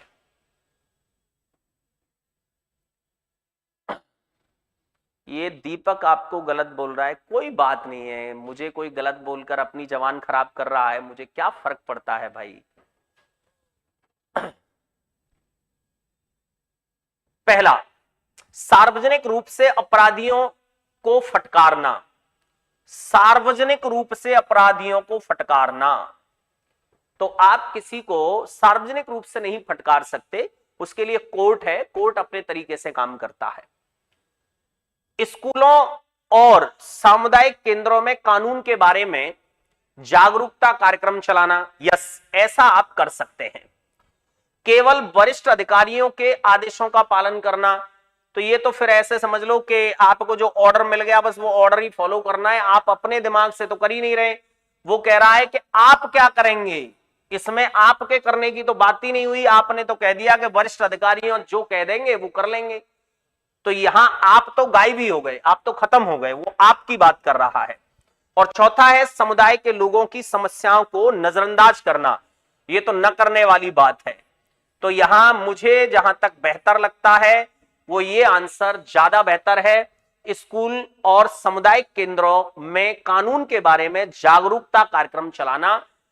तो जागरूकता कार्यक्रम यानी जब आदमी जागरूक हो जाएगा, समाज जब जागरूक हो जाएगा, तो वो भी आपका सपोर्ट करेंगे, वो भी आपकी मदद करेंगे, क्योंकि वो भी कानून को जानेंगे, वो भी समझ जाएंगे कि भाई पुलिस की बात मानना जरूरी है, जरूरी है। ये अगर नहीं मानते हैं तो हमें पता है कि एक चौराहे से बाइक निकालने जाए तो दूसरे पर 5 पुलिस वाले मिलते हैं, यहां 2 थे। यानी दूसरे पर भी नहीं रुके तो तीसरे पर 45 मिलते हैं, रुकना तो पड़ेगा। तो पुलिस की बात माननी चाहिए, इसके लिए हमें इस तरह के अभियान चलाने चाहिए, जागरूकता अभियान चलाने चाहिए। अगला देखिए, अपराध प्रक्रिया संहिता की धारा 144 क्या प्रावधान करती है? तो 144 में, धारा 144 में क्या है? ये जनरल अवेयरनेस वाली बात है भाई। पहला, किसी व्यक्ति को बाधा या क्षति से राहत देना। यस, ऐसा भी होता है, किसी व्यक्ति को बाधा या क्षति से राहत देना, ऐसा अगर करना है तो भी हम 144 लगा देते हैं। हमें पता है कि सब कोई दूसरा नेता या कोई विपक्षी नेता हमारे प्रदेश में आ रहा है और हमारी प्रदेश की जो जनता है या हमारे फॉलोअर जो हैं वो आक्रोश में है, वो उसको प्रताड़ित करेंगे, वो उसको मारेंगे, पीटेंगे। तो उस कंडीशन में भी धारा 144 लगा दी जाती है और उस आदमी को एंट्री नहीं मिलती है। दूसरा, मानव जीवन के स्वास्थ्य का खतरा दूर करना। तो ये तो एग्जाम्पल बहुत बड़ा है। कोविड पीरियड में 144, धारा 144 लगा दी गई थी कोरोना काल में, जिससे लोग एक दूसरे से नहीं मिले। यानी स्वास्थ्य का जब खतरा होता है तब भी धारा 144 लगाई जाती है। लोक शांति विक्षुब्ध होने की आशंका दूर करना, यानी जहां लोक शांति विक्षुब्ध होने का मतलब होना है खत्म होना, छीण होना, ऐसी स्थिति में भी हम 144 लगाते हैं। यानी हमारा आंसर होगा उपयुक्त सभी। एक बात आपको समझ में आ गई होगी, जहां उपयुक्त सभी लिखा हो वो आंसर 90% कंडीशन में सही निकलता है। और ये सिर्फ इन्हीं एग्जांपल्स में नहीं, आपके पुलिस के पेपर में जो क्वेश्चंस आए वहां भी अगर आप देखेंगे तो उपयुक्त सभी वाले आंसर के सही होने की संभावना सबसे ज्यादा रही है। चलिए आगे बात करते हैं। एक बड़े सार्वजनिक आंदोलन के दौरान विशेष रूप से युवा उत्पीड़न के मामले में गंभीरता से सामना किया जा रहा है। तो यहां तो उत्पीड़न का मामला गंभीर हो गया है, यानी पुलिस बहुत गंभीरता से उसका सामना कर रही है। युवा उत्पीड़न का मामला, और युवा जहां भड़क जाए वहां तो आप समझते ही हैं कि जहां मूल जवान आदमी, युवा आदमी भड़क जाएगा, उसको कंट्रोल करना थोड़ा मुश्किल होता है। पुलिस को कैसे कार्रवाई करनी चाहिए, क्या करना चाहिए? पहला, युवाओं को हिंसा के लिए गिरफ्तार करें, यस कर सकते हैं। दूसरा, सामाजिक संगठनों और लोगों के साथ मिलकर समस्या का समाधान खोजने का प्रयास करें और युवाओं को धार्मिक और शांतिपूर्ण रूप से प्रदर्शन करने के लिए प्रेरित करें।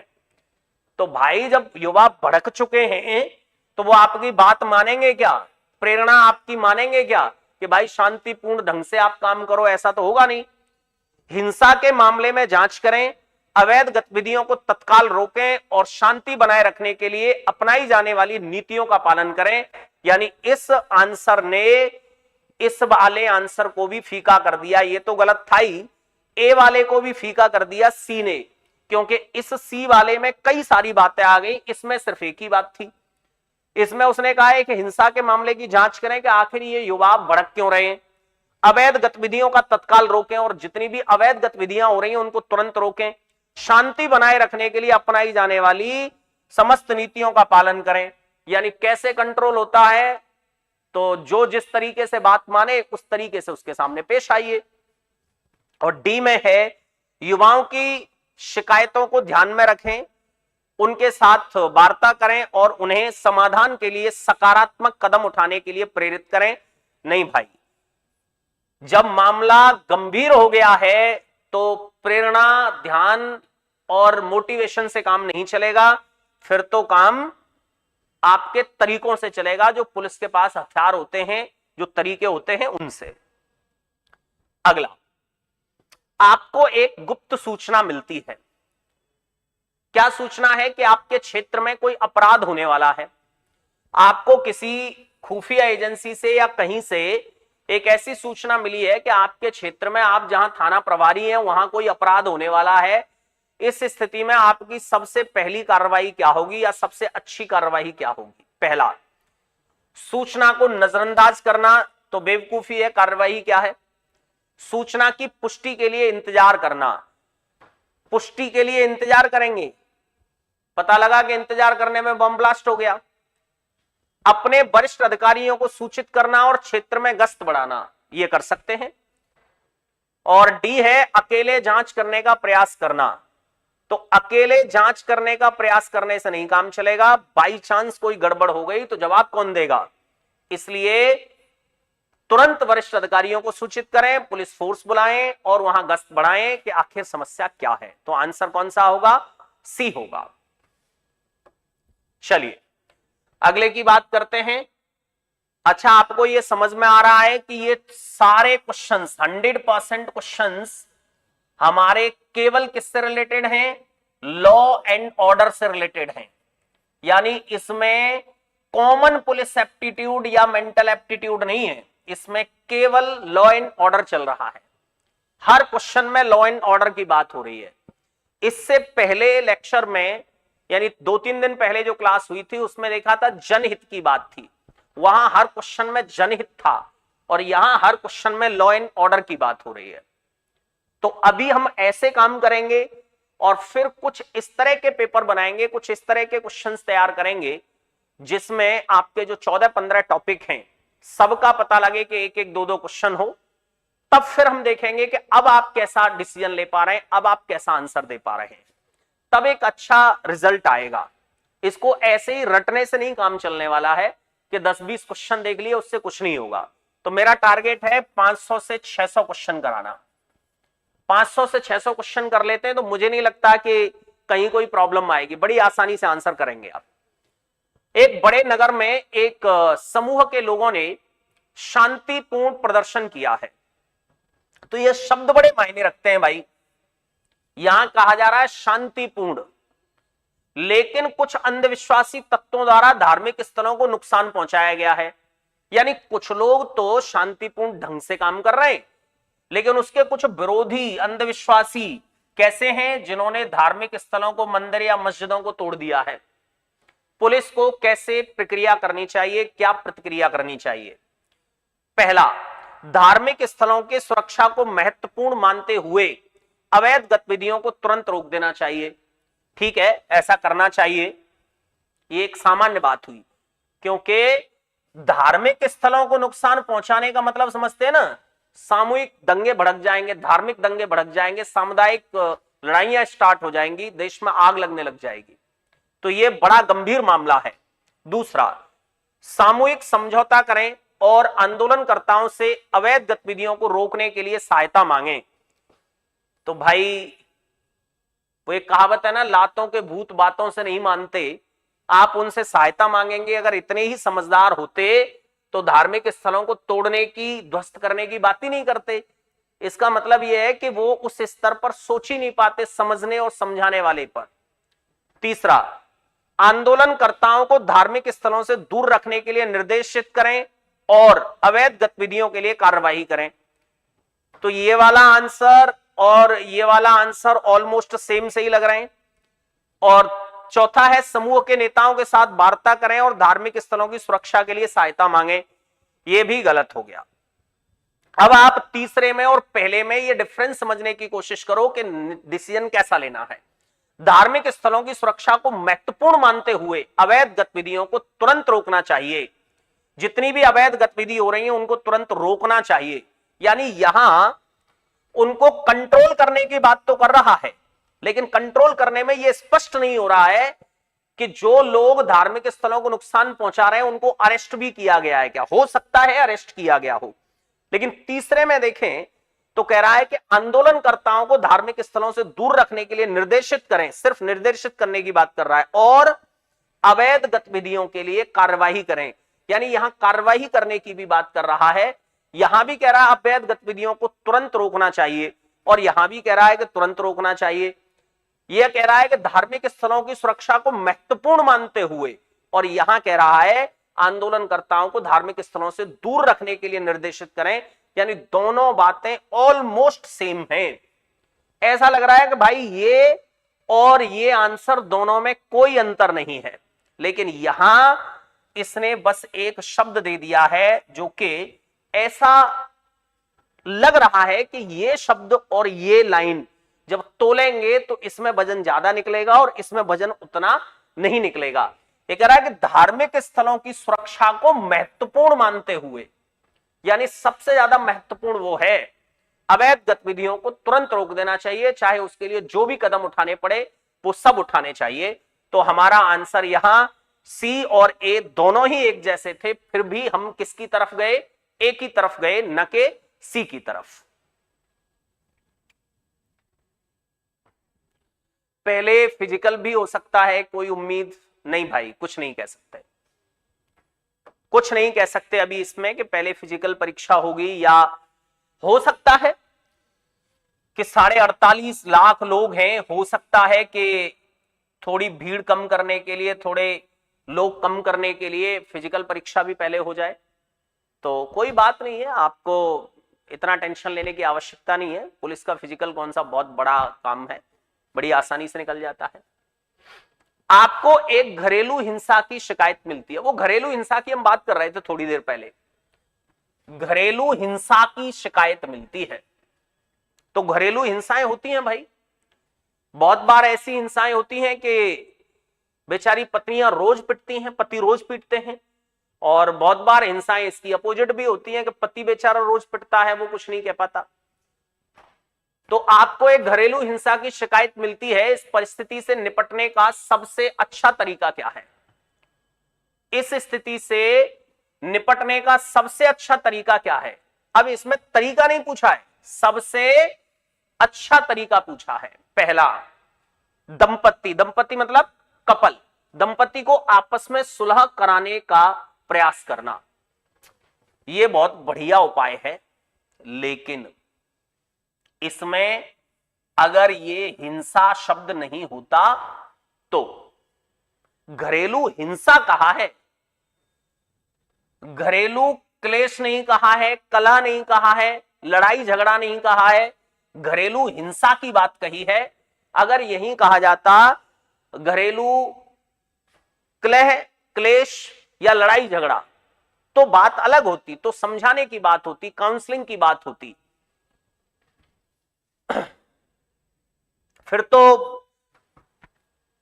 हम उसको बड़े बड़े लोगों के एग्जाम्पल देते हैं कि साहब देखो शादी को लेकर बड़े बड़े लोगों ने क्या क्या लिखा है, और ये स्थिति सिर्फ तुम्हारी नहीं है, ऐसी स्थिति तो बहुतों की है। लोगों को मोटिवेट करते हैं ना कि देखो तुम्हारी तो कोई प्रॉब्लम नहीं है, तुम्हारा पति तो 3 दिन बाद पीता, मेरा तो बेचारा, मेरा तो रोजाना पी के आता है, देखो मैं क्या करूं। तो ऐसी स्थिति में हाँ भाई, दंपत्ति का मतलब जोड़ा होता है, कपल होता है। तो ऐसी स्थिति में हम लोग काउंसलिंग की बात करते हैं। बाकी बड़े बड़े लोगों का एग्जाम्पल देते हैं, जैसे तुलसीदास ने बहुत कुछ लिखा है। तुलसीदास एक जगह लिखते हैं, को छूटो जा जाल परे कत कुरंग कुलात, और ज्यो ज्यो सुरजत भय छे त्यों त्यों उर्जत जात। अब पता नहीं आप लोगों को हिंदी कितनी समझ में आ रही है और ये बात कितनी समझ में आ रही होगी। एक जगह तो तुलसीदास कभी कभी ऐसे लगते थे कि शादी के बड़े विरोध में थे, अपनी पत्नी से थोड़े त्रस्त थे, तो शादी वादी को लेकर उनका एक्सपीरियंस उतना अच्छा नहीं रहा है। तो उन्होंने एक जगह तो शादी को ऐसे कहा है जैसे बहुत बड़ी कोई सजा है ये। वो एक जगह लिखते हैं, तुलसी गाय बजाए के, वो एक पूरा दोहा इस तरह का है, हासे फूले हम फिरे होत हमारा ब्याह, और तुलसी गाय बजाए के दे तो काठ में पांव। अब पता नहीं ये काठ में पैर देना आपको समझ में आता है कि नहीं।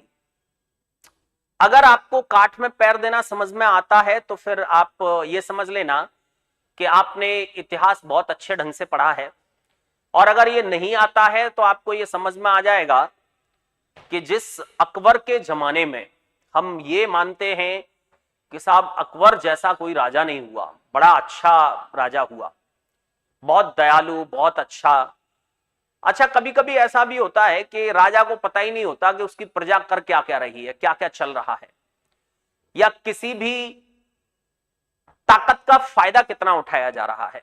अकबर के समय पर एक सजा दी जाती थी, यानी हर गांव या गांवों के समूह में एक आदमी होता था, एक पोस्ट होती थी जिसका नाम होता था लाल खां, और वो लाल खां नाम का आदमी एक तरह का जज होता था जो कि सजा देता था लोगों को, कि गांव में मोहल्ले में किसी ने कोई अपराध किया तो उसको सजा कैसी दी जाएगी। तो सजा देने का एक तरीका था कि वो लकड़ियां जो हैं ऐसे, एक लकड़ी ऐसे और दूसरी लकड़ी इस तरह से, और इन दोनों लकड़ियों के बीच में एक आदमी को यहां पर खड़ा कर लिया जाता था, और ये दोनों लकड़ियां आपस में बांध दी जाती थी। आपने सुना होगा, अपने लोक में पूरे हिंदुस्तान में बोला जाता है लाल खां के लक्कड़ से बंधना। आदमी जिंदा है, मर गया, सर्दी गर्मी क्या है उसको देखा ही नहीं जाता था, उसको मरने के लिए छोड़ दिया जाता था। ऐसी यातनाएं थी।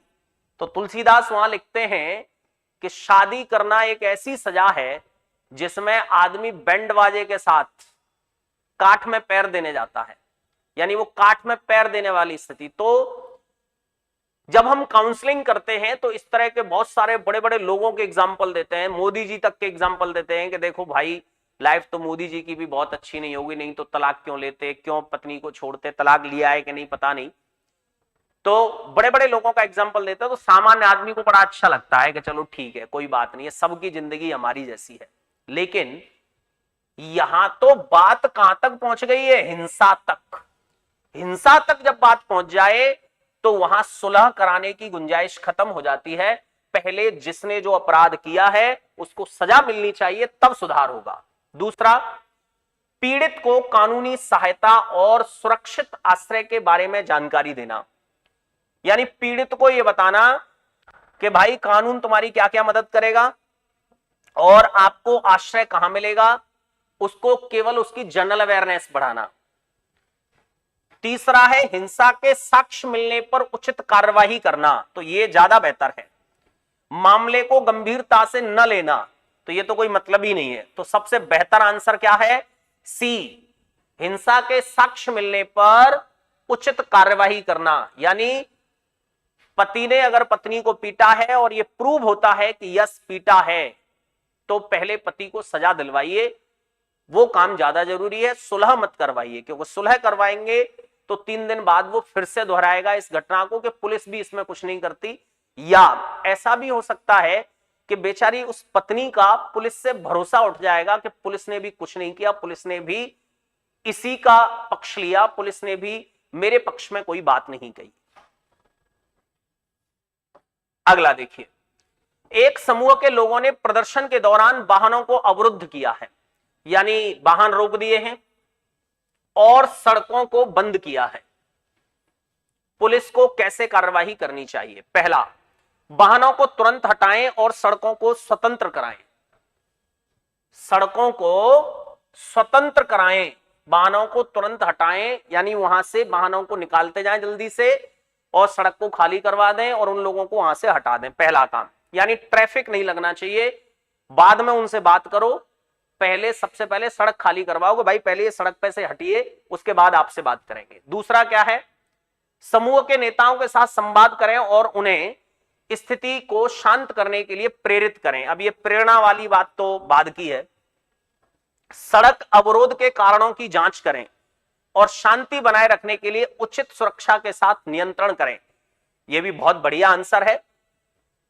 सामूहिक समझौते के माध्यम से स्थिति का समाधान करें, तो ये वाला आंसर तो ज्यादा बेहतर नहीं है। यहां नियंत्रित करने की बात कर रहा है और जांच करने की भी बात कर रहा है कि जांच करें, लेकिन यहां जांच करने की बात पहले कर रहा है कि जांच भी करें और वहां उस स्थिति को नियंत्रित भी करें।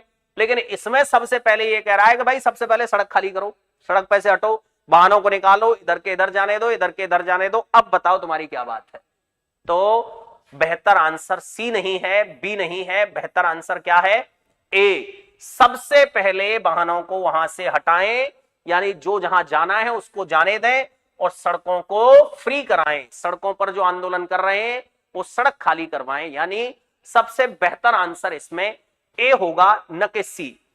सड़क अवरोध के कारणों को जानने की कोशिश और शांति बनाए रखने की अपील हम तब करेंगे जब ये धरना प्रदर्शन शांतिपूर्ण ढंग से चल रहा हो। ये धरना कैसे हो रहा होता? शांतिपूर्ण ढंग से हो रहा होता। तो भाई हम इस बात को देखते, जब उन्होंने पहले ही अपराध कर दिया है, पहले ही ट्रैफिक जाम कर दिया है, पहले ही रोड बंद कर दिए हैं, तो वहां शांति वार्ता करनी चाहिए कि सबसे पहले ताकत का प्रदर्शन करो और रोड को खाली करवाओ।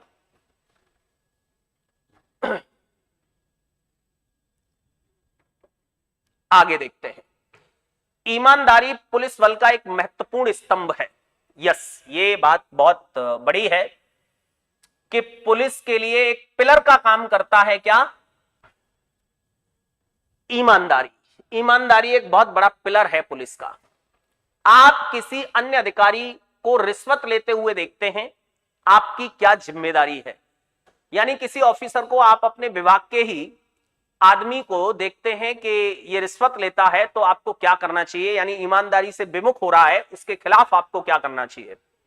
रिश्वत लेने वाले अधिकारी को ब्लैकमेल करना चाहिए, यानी आधे मुझे दे दे, या उसको ब्लैकमेल करना चाहिए कि मैं तेरी शिकायत कर दूंगा, नहीं तो मैं जैसा जैसा कहता हूं वैसा वैसा कर।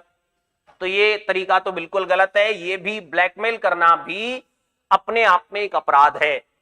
इस घटना को नजरअंदाज करना ये भी बहुत बड़ा अपराध है, यानी आप अपने धर्म से, अपने कर्तव्य से विमुख हो गए, आपने अपना काम नहीं किया। अपने वरिष्ठ अधिकारियों को सूचित करना और सबूत इकट्ठे करना ऊपर वाले दोनों के कंपैरिजन में ज्यादा अच्छा है। लास्ट में रिश्वत लेने वाले अधिकारी को सलाह देना कि ऐसा ना करें, तो सलाह देने से काम नहीं चलेगा भाई। आंसर कौन सा देना चाहिए? सी। उसके साक्ष्य इकट्ठे करने चाहिए आपको, और जो वरिष्ठ अधिकारी हैं, जो सीनियर हैं, उनको सूचित करना चाहिए कि ये आदमी इस तरह से गड़बड़ करता है, ये रिश्वत लेता है। तो ठीक आंसर दिया है अजय यादव। कितने क्वेश्चंस हैं अभी? ओके, परेशान हो गए आप लोग? कोई नहीं, 2-4 और हैं, बस अभी खत्म हो जाएंगे, चिंता ना करें, ठीक है। अच्छा, मैं अभी इसको 1 सेकंड में बस वो कर लेता हूं, इसके वॉइस की थोड़ी सी प्रॉब्लम आएगी, 1 सेकंड में उसको मैं प्ले क्वेश्चन नंबर 20 को देखते हैं। आपको एक संदिग्ध वाहन रोकना है, यानी एक व्हीकल ऐसा है जो संदिग्ध है, जिस पर आपको डाउट है, जिसके बारे में आपको पहले से कोई इंफॉर्मेशन मिल गई है कि इस वाहन के माध्यम से तस्करी हो रही है या इस वाहन के माध्यम से कोई चोरी हो रही है, लेकिन ड्राइवर सहयोग नहीं कर रहा है। सहयोग करने का मतलब यह है कि ड्राइवर आपकी बात नहीं मान रहा है, आपके कहने से रोक नहीं रहा है, ड्राइवर आपकी बात नहीं मान रहा है। सर जी क्लास टाइम क्या है पहले बताइए, कौन सी क्लास का टाइम भाई? ये 4 बजे से होती है क्लास और रोजाना 4 बजे ही होगी। सर जी हम लोग के यहां आए ऑफलाइन कोचिंग करने। ओके, ऑफलाइन कोचिंग की क्लास का टाइम अभी पुलिस के लिए जो बैच है वो 12 बजे से स्टार्ट होगा, यूपी पुलिस कांस्टेबल के लिए। चलिए देखिए, पहला, गाड़ी को जबरदस्ती रोकना और ड्राइवर को बाहर निकालना। यस, ये एक अच्छा आंसर है। बैकअप का इंतजार करना, बैकअप का इंतजार करेंगे तब तक तो भाग जाएगा वो। ड्राइवर को धमकाना, वो सिर्फ धमकाने से काम नहीं चलेगा, धमकाने से रोक थोड़ी लेगा। अरे वो तो वर्दी देखते ही रोक लेगा धमकाने वाला। तो गाड़ी को जाने देना, यानी पहला ही आंसर इसमें सबसे बेस्ट आंसर है कि जबरदस्ती उसको रोकिए और ड्राइवर को बाहर निकालिए गाड़ी में से कि भाई रोक इसको, आखिर इसमें क्या लेकर जा रहा है। नहीं सर, आपको पढ़ाने की कह रहे हैं। पता नहीं भाई आप लोगों का ये क्या क्या चलता है, मैं ज्यादा इसकी तरफ देख नहीं पाता, और ज्यादा देखते हैं तो फिर इधर का छूट जाता है या उसमें टाइम लगता है। ये सब लास्ट में करेंगे बात, क्या क्या आप लोग बात करना चाहते हैं लास्ट में करेंगे। एक आंदोलनकारी समूह ने बिना पूर्व ज्ञान या परमिशन, यानी कोई भी आंदोलन करने से पहले आप लोगों को परमिशन लेनी होती है कि हम साहब यहां शांतिपूर्ण प्रदर्शन करना चाहते हैं, एक सरकारी दफ्तर का घेराव किया है। यानी एक गवर्नमेंट का कोई ऑफिस घेर लिया है, पुलिस द्वारा कैसी कार्रवाई की जानी चाहिए? पुलिस को सबसे पहले क्या करना चाहिए? पहला, आंदोलनकर्ताओं को धमकी दें कि वे संपत्ति को हानि पहुंचाने की सजा भुगतेंगे। ठीक है, कर देना चाहिए ऐसा। समूह के नेताओं के साथ मिलकर आंदोलनकारियों को समझाएं कि उनकी आवाज सुनी जाएगी, लेकिन विधिक प्रक्रिया, विधिक क्रियावली के माध्यम से, विधिक मतलब कोर्ट के माध्यम से, कानून के माध्यम से आपकी बात सुनी जाएगी। आपकी बात ऐसे नहीं सुनी जाएगी कि आप इस दीवार को तोड़ दो, आप इसका गेट उखाड़ ले जाओ, या आप इस ऑफिस के चेयर तोड़ दो, इससे आपकी बात नहीं सुनी जाएगी। वो कानून के अकॉर्डिंग आपकी बात सुनी जाएगी, ऐसा उनको समझाइए। तो यह भी किया जा सकता है, क्योंकि यहां केवल आंदोलनकारी समूह ने बिना उसके घेराव किया है। घेराव करने का मतलब कोई तोड़फोड़ नहीं की है, घेराव कर लिया। हालांकि यह भी एक अपराध है कि आपने एक ऑफिस की चारों तरफ से घेराबंदी कर ली, यानी लोगों को उसमें नजरबंद कर दिया है, कैद कर दिया है, तो यह भी एक तरह का अपराध है। धीरे धीरे प्रसंग को संभालें और स्थिति को नियंत्रित करने के लिए सुरक्षा के साथ उचित सामूहिक समझौते करें। तो ये ऑलमोस्ट सेम सेम से ही लग रहे हैं सब। लास्ट में कह रहा आंदोलनकारियों के साथ साक्षात्कार करें और उन्हें उनकी मांगों का समाधान ढूंढने के लिए प्रेरित करें। तो प्रेरित करें और उनसे बात करें, ये बात या ये बात या ये बात या ये बात, ऑलमोस्ट सब सेम है। इन सब में सबसे बेहतर ऑप्शन होगा ए। उनको ये धमकी जरूर दें, उनको ये जरूर बताएं कि अगर संपत्ति को कोई हानि हुई तो आपकी बात सुनी जाएगी या नहीं सुनी जाएगी, ये तो बाद की बात है। आपको पहले सजा जरूर मिलेगी। अगर ऑफिस का चेयर टूट गया तो आपको सजा जरूर मिलेगी। ठीक है, तो आंसर हमारा यहां सबसे पहले क्या होगा? ए आंसर होगा।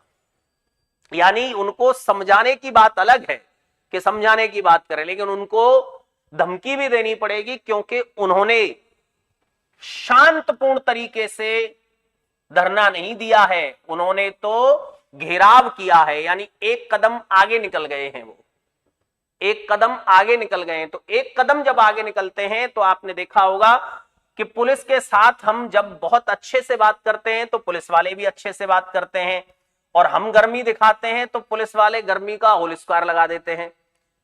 तो ये तो जैसा इनपुट वैसा आउटपुट, वो स्थिति होती है। ठीक है, तो आंसर यहां ए होना चाहिए क्योंकि घेराव की बात है। अब आपको एक चीज समझ में आ रही होगी, कुछ डिफरेंसेस समझ में आ रहे होंगे कि एक एक शब्द से आंसर कैसे बदल रहा है, एक एक शब्द से हमारा आंसर कहीं से कहीं पहुंच रहा है। अगर यहीं पर यह घेराव नहीं करते, सिर्फ यह होता कि बिना ज्ञान के या परमिशन के शांतपूर्ण ढंग से प्रदर्शन कर रहे हैं, तो हमारा आंसर इन्हीं में से कोई होता, ये वाला नहीं होता। लेकिन ये एक तो परमिशन नहीं लिए और दूसरा घेराव कर दिया है, लोगों को अंदर कैद कर दिया है, तो हमारा आंसर बदल गया। अगला देखिए, आप सादे कपड़ों में, सिविल ड्रेस में हैं, ड्यूटी पर हैं। सिविल ड्रेस में भी कभी कभी ड्यूटी पर होते हैं लोग, और एक दुकान में डकैती होते हुए देखते हैं। इस स्थिति में आप क्या करेंगे?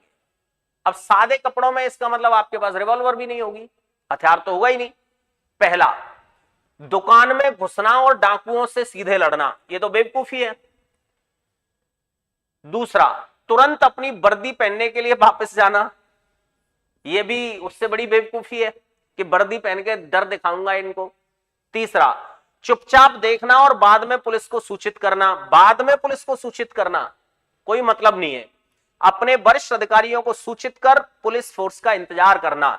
सबसे पहले सूचित करो और पुलिस फोर्स 5 मिनट में 10 मिनट में आएगी, तब तक इंतजार करना, उससे पहले उसमें अंदर मत जाना, नहीं तो पहले वो आपको ढूंढेंगे कि आप कहां गए। तो आंसर कौन सा होगा? डी। बिल्कुल ठीक आंसर लगाया है आप सब लोगों ने, डी। चलिए आगे की बात करते हैं। आपको पता चलता है कि आपके सहकर्मी से प्रतिदिन अनेक अजनबी लोग मिलने आते हैं। आपके सहकर्मी से यानी आपके साथ जो काम करता है, सहकर्मी का मतलब होता है कुलीग या साथ में काम करने वाला। प्रतिदिन रोजाना अनेक अजनबी लोग मिलने आते हैं। इस स्थिति में आप क्या करेंगे? लोग मिलने आते हैं, आतंकवादी मिलने नहीं आते।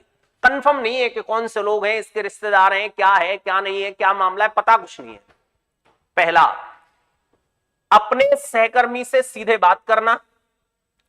दूसरा, इस जानकारी को नजरअंदाज कर देना।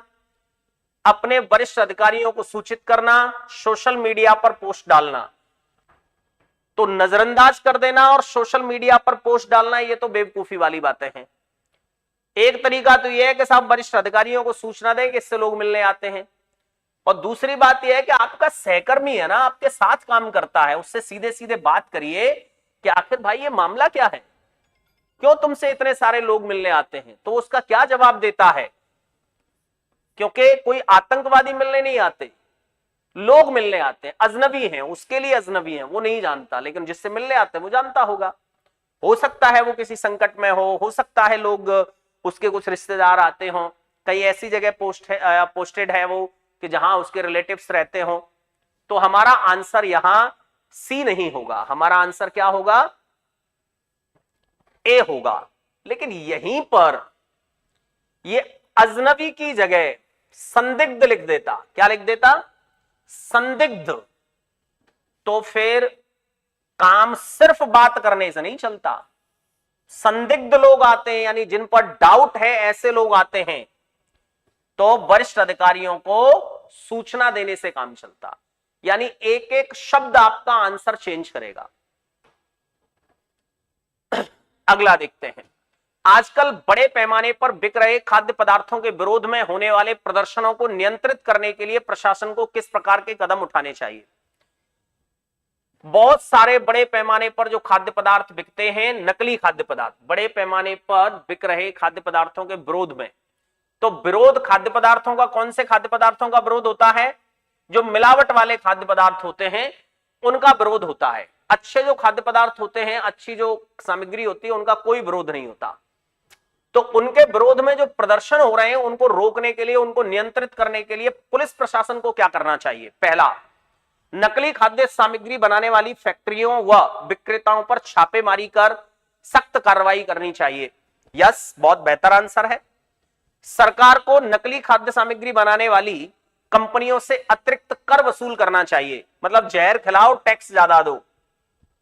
नकली खाद्य सामग्री बनाने वाली कंपनियों को ब्लैकमेल करना चाहिए, कभी कभी पुलिस वाले कर लेते हैं। उपभोक्ताओं को जागरूक करना चाहिए।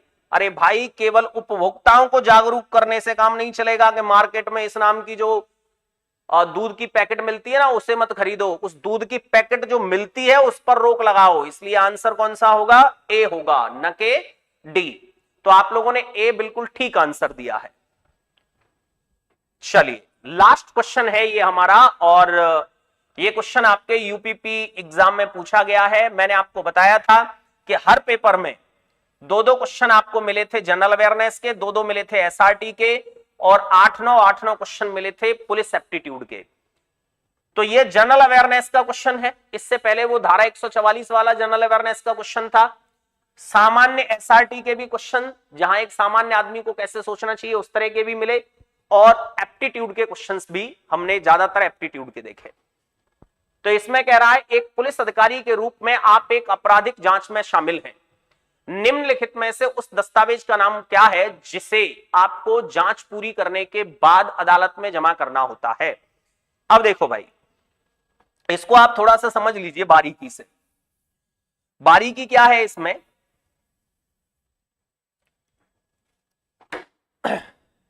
जब आप किसी भी आदमी को मजिस्ट्रेट के सामने पेश करते हैं, पुलिस अरेस्ट करती है किसी क्राइम में और मजिस्ट्रेट के सामने पेश करते हैं, उस समय आपको FIR पेश करनी होती है। क्या पेश करनी होती है? FIR की कॉपी। लेकिन आप एक आपराधिक जांच में शामिल हैं। ये जांच कब होती है? ये जांच तब होती है जब FIR होने के बाद मामला कोर्ट में पहुंच जाता है और कोर्ट में जज कहता है पुलिस वालों से कि इसकी जांच करो, इसके सारे साक्ष्य ला कर दो मुझे।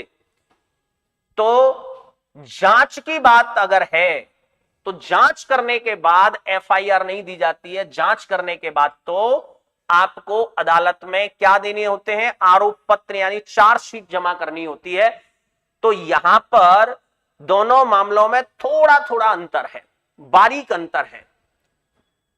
यानी अगर वो कहता कि जिसे आप जांच पूरी करने के बाद, ये जांच पूरी नहीं होता, इसमें ये जांच शब्द नहीं होता, तो यहां आंसर हमारा प्रथम सूचना रिपोर्ट होता। लेकिन जांच कब होती है? कोर्ट के कहने पर। कोर्ट कब कहता है? FIR होने के बाद। तो FIR तो पहले ही हो गई, तो आपको 40 दिन के अंदर अंदर, 40 से 60 दिन का समय होता है, उसमें आपको क्या देना होता है? पुलिस को आरोप पत्र पेश करना होता है, यानी चार्जशीट देनी होती है कि इसने ये क्राइम किए हैं, इसके ये साक्ष्य मिले हैं, ये जांच है हमारे पास। तो यहां आंसर क्या होगा? आरोप पत्र आंसर होगा, यानी आपका चार्जशीट आंसर होगा। लेकिन यहां यह जांच शब्द नहीं होता, तो हमारा आंसर क्या होता? FIR। लेकिन यहां आंसर डी होगा। चलिए भाई, हम लोगों ने इस टॉपिक से रिलेटेड बहुत कुछ पढ़ने की कोशिश की। 25 क्वेश्चंस किए, जो कि अपने आप में एक बड़ा फिगर होता है, एक बड़ी संख्या होती है। इस तरह के क्वेश्चंस 100, मतलब इस तरह के 25 क्वेश्चन करना, तो ऐसे ही हम रोज मिलते रहेंगे, रोज एक टॉपिक के साथ डिस्कशन करते रहेंगे। हालांकि रोज इसको पढ़ते पढ़ते थोड़े से बोर भी हो जाओगे आप। रोजाना ये लगेगा कि रोजाना एक जैसा सब चल रहा है, वही पुलिस वाले को क्या करना चाहिए, क्या करना चाहिए। लेकिन एक समय के बाद आपकी क्वालिटी बहुत अच्छी होगी।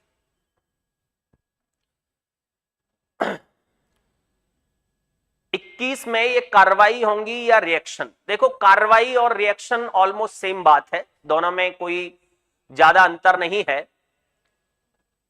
21 में क्यों नहीं होगा, एक्सप्लेन करें। अच्छा भाई, 21 को देखते हैं एक बार।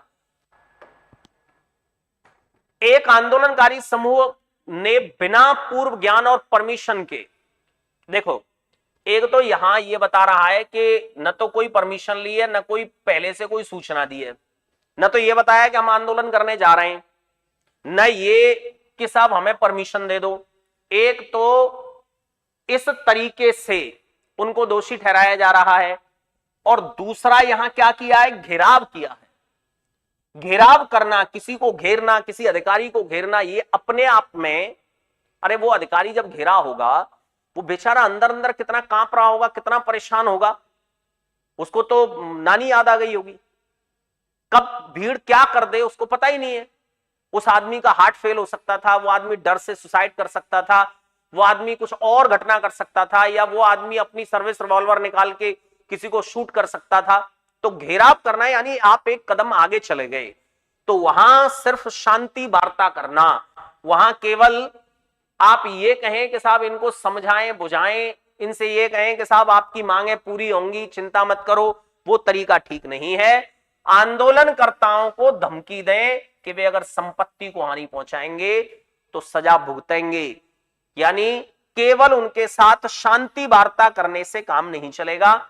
इसमें क्या है, समूह के नेताओं के साथ मिलकर आंदोलनकारियों को समझाएं कि उनकी बात सुनी जाएगी लेकिन विधिक क्रियावली के साथ।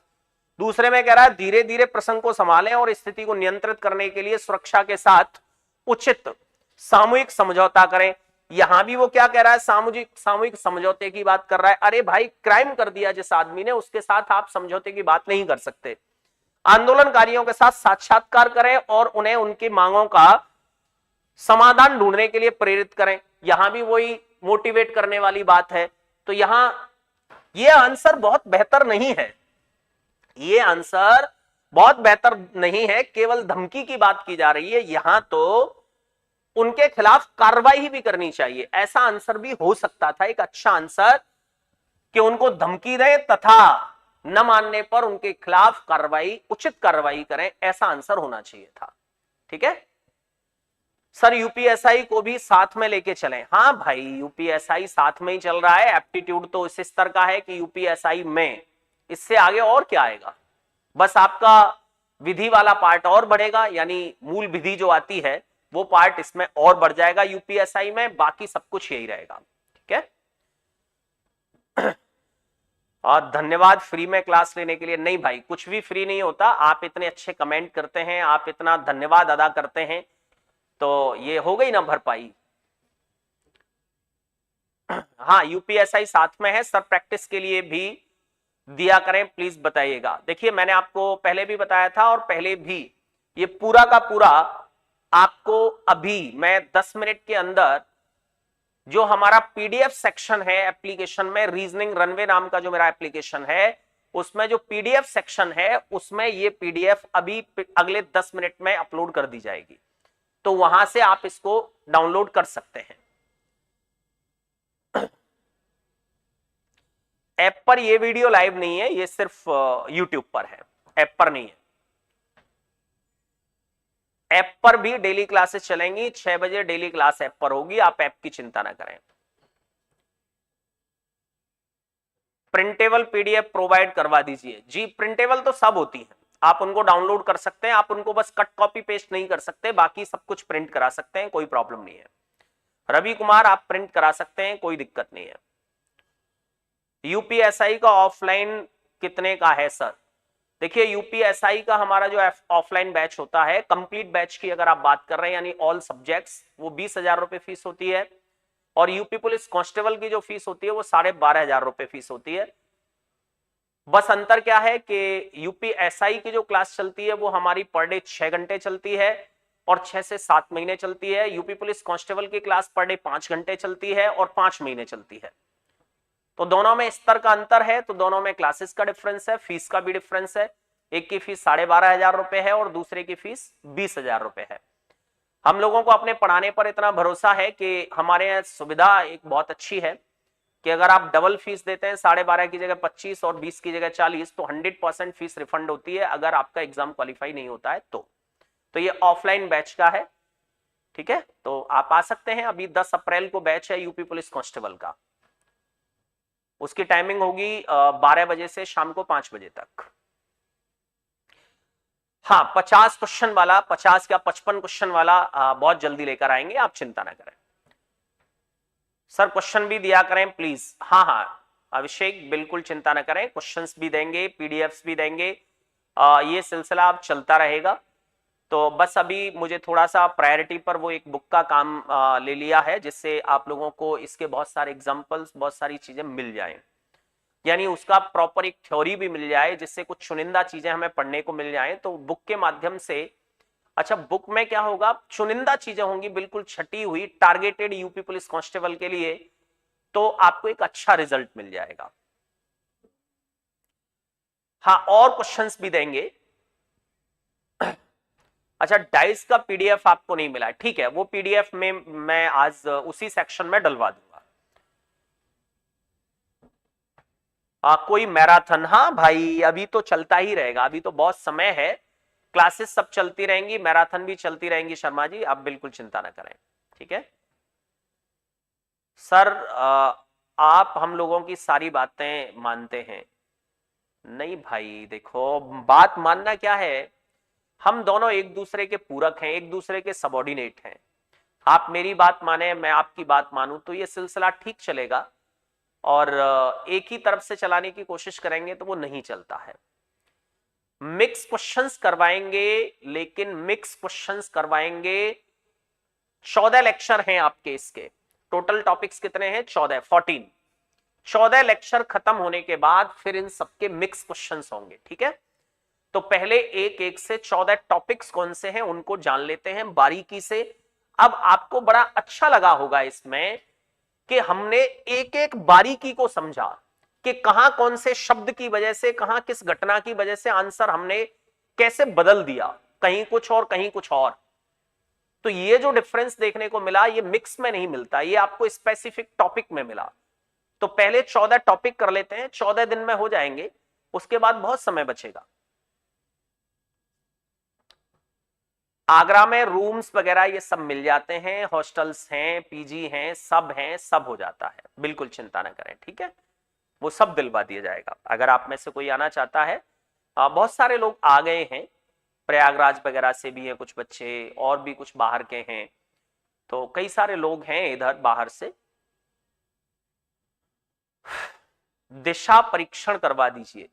भाई रीजनिंग की भी बात करेंगे, रीजनिंग की भी बात करेंगे, लेकिन मेरा सबसे पहला टारगेट है आप लोगों के एग्जाम को ध्यान में रखते हुए mental aptitude, decision making, DI, logical reasoning और नॉन वर्बल। यूट्यूब के लिए मेरा पहला टारगेट ये है, यानी वाईटी पर हम सबसे पहले पुलिस के लिए इन चीजों पर बात करेंगे। बाकी जो कॉमन रीजनिंग है उसकी बात हम बाद में करेंगे। वैसे भी कॉमन रीजनिंग में आपने देखा था कि जैसी रीजनिंग पहली थी वैसी आई, तो बहुत ज्यादा बात करने की आवश्यकता नहीं है, लेकिन ये दिमाग से निकाल देना कि पहली जैसी रीजनिंग आएगी, पेपर में बदलाव जरूर होगा, ठीक है। तो रीजनिंग की भी बात करनी चाहिए, तो रीजनिंग की भी बात करेंगे, आप चिंता ना करें, लेकिन अब सब कुछ एक साथ नहीं हो सकता। हाँ, बुक बहुत जल्दी आ जाएगी, मैंने आपको समय दिया है लास्ट 20 दिन में आपको मेंटल एप्टीट्यूड। मेंटल एप्टीट्यूड का मतलब जिसमें तीनों पार्ट का मतलब police aptitude plus general awareness plus SRT, जो आपके एग्जाम में तीनों का कॉम्बिनेशन है, वो सब मिलेगा, ठीक है। तो ये सब मिल जाएगा। कैसे क्वेश्चंस आपको मिलेंगे, लगभग 70% क्वेश्चन पुलिस एप्टीट्यूड के, लगभग 15% क्वेश्चन जनरल अवेयरनेस के, और लगभग 15% क्वेश्चन ही एसआरटी के, ये तीनों का कॉम्बिनेशन मिलेगा। और बुक में आपको क्वेश्चंस भी इसी तरह के देखने को मिलेंगे, यानी 50 क्वेश्चन अगर आपको बुक में मिलेंगे तो 50 में से आप देखेंगे कि लगभग 30 क्वेश्चन इस टॉपिक से, 10 क्वेश्चन इसके और 10 क्वेश्चन इसके, ऐसा एक कॉम्बिनेशन होगा। हर टॉपिक से आपको मान लो 50 क्वेश्चन मिलते हैं, तो ये कॉम्बिनेशन होगा। एप्टीट्यूड के क्वेश्चन होंगे उसमें 30, जनरल अवेयरनेस के होंगे 10 और एसआरटी के होंगे 10, और ये स्पेसिफिक छांट कर डाले जाएंगे कि ये पुलिस एप्टीट्यूड है, ये जनरल अवेयरनेस है, और ये एसआरटी है, और ये टॉपिक का नाम है, और ये इस टॉपिक की थ्योरी है।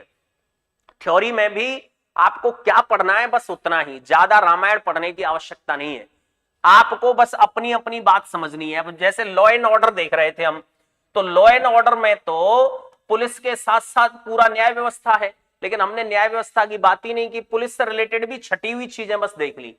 लेकिन हम मार्केट में बुक उठा के देखें तो पता लगता है कि थ्योरी 8 पेज में, अब 8 पेज पढ़ने के लिए समय कहां मिलता हमें, अगर 8 पेज की थ्योरी पढ़ेंगे तो बाकी चीजें छूट जाएंगी।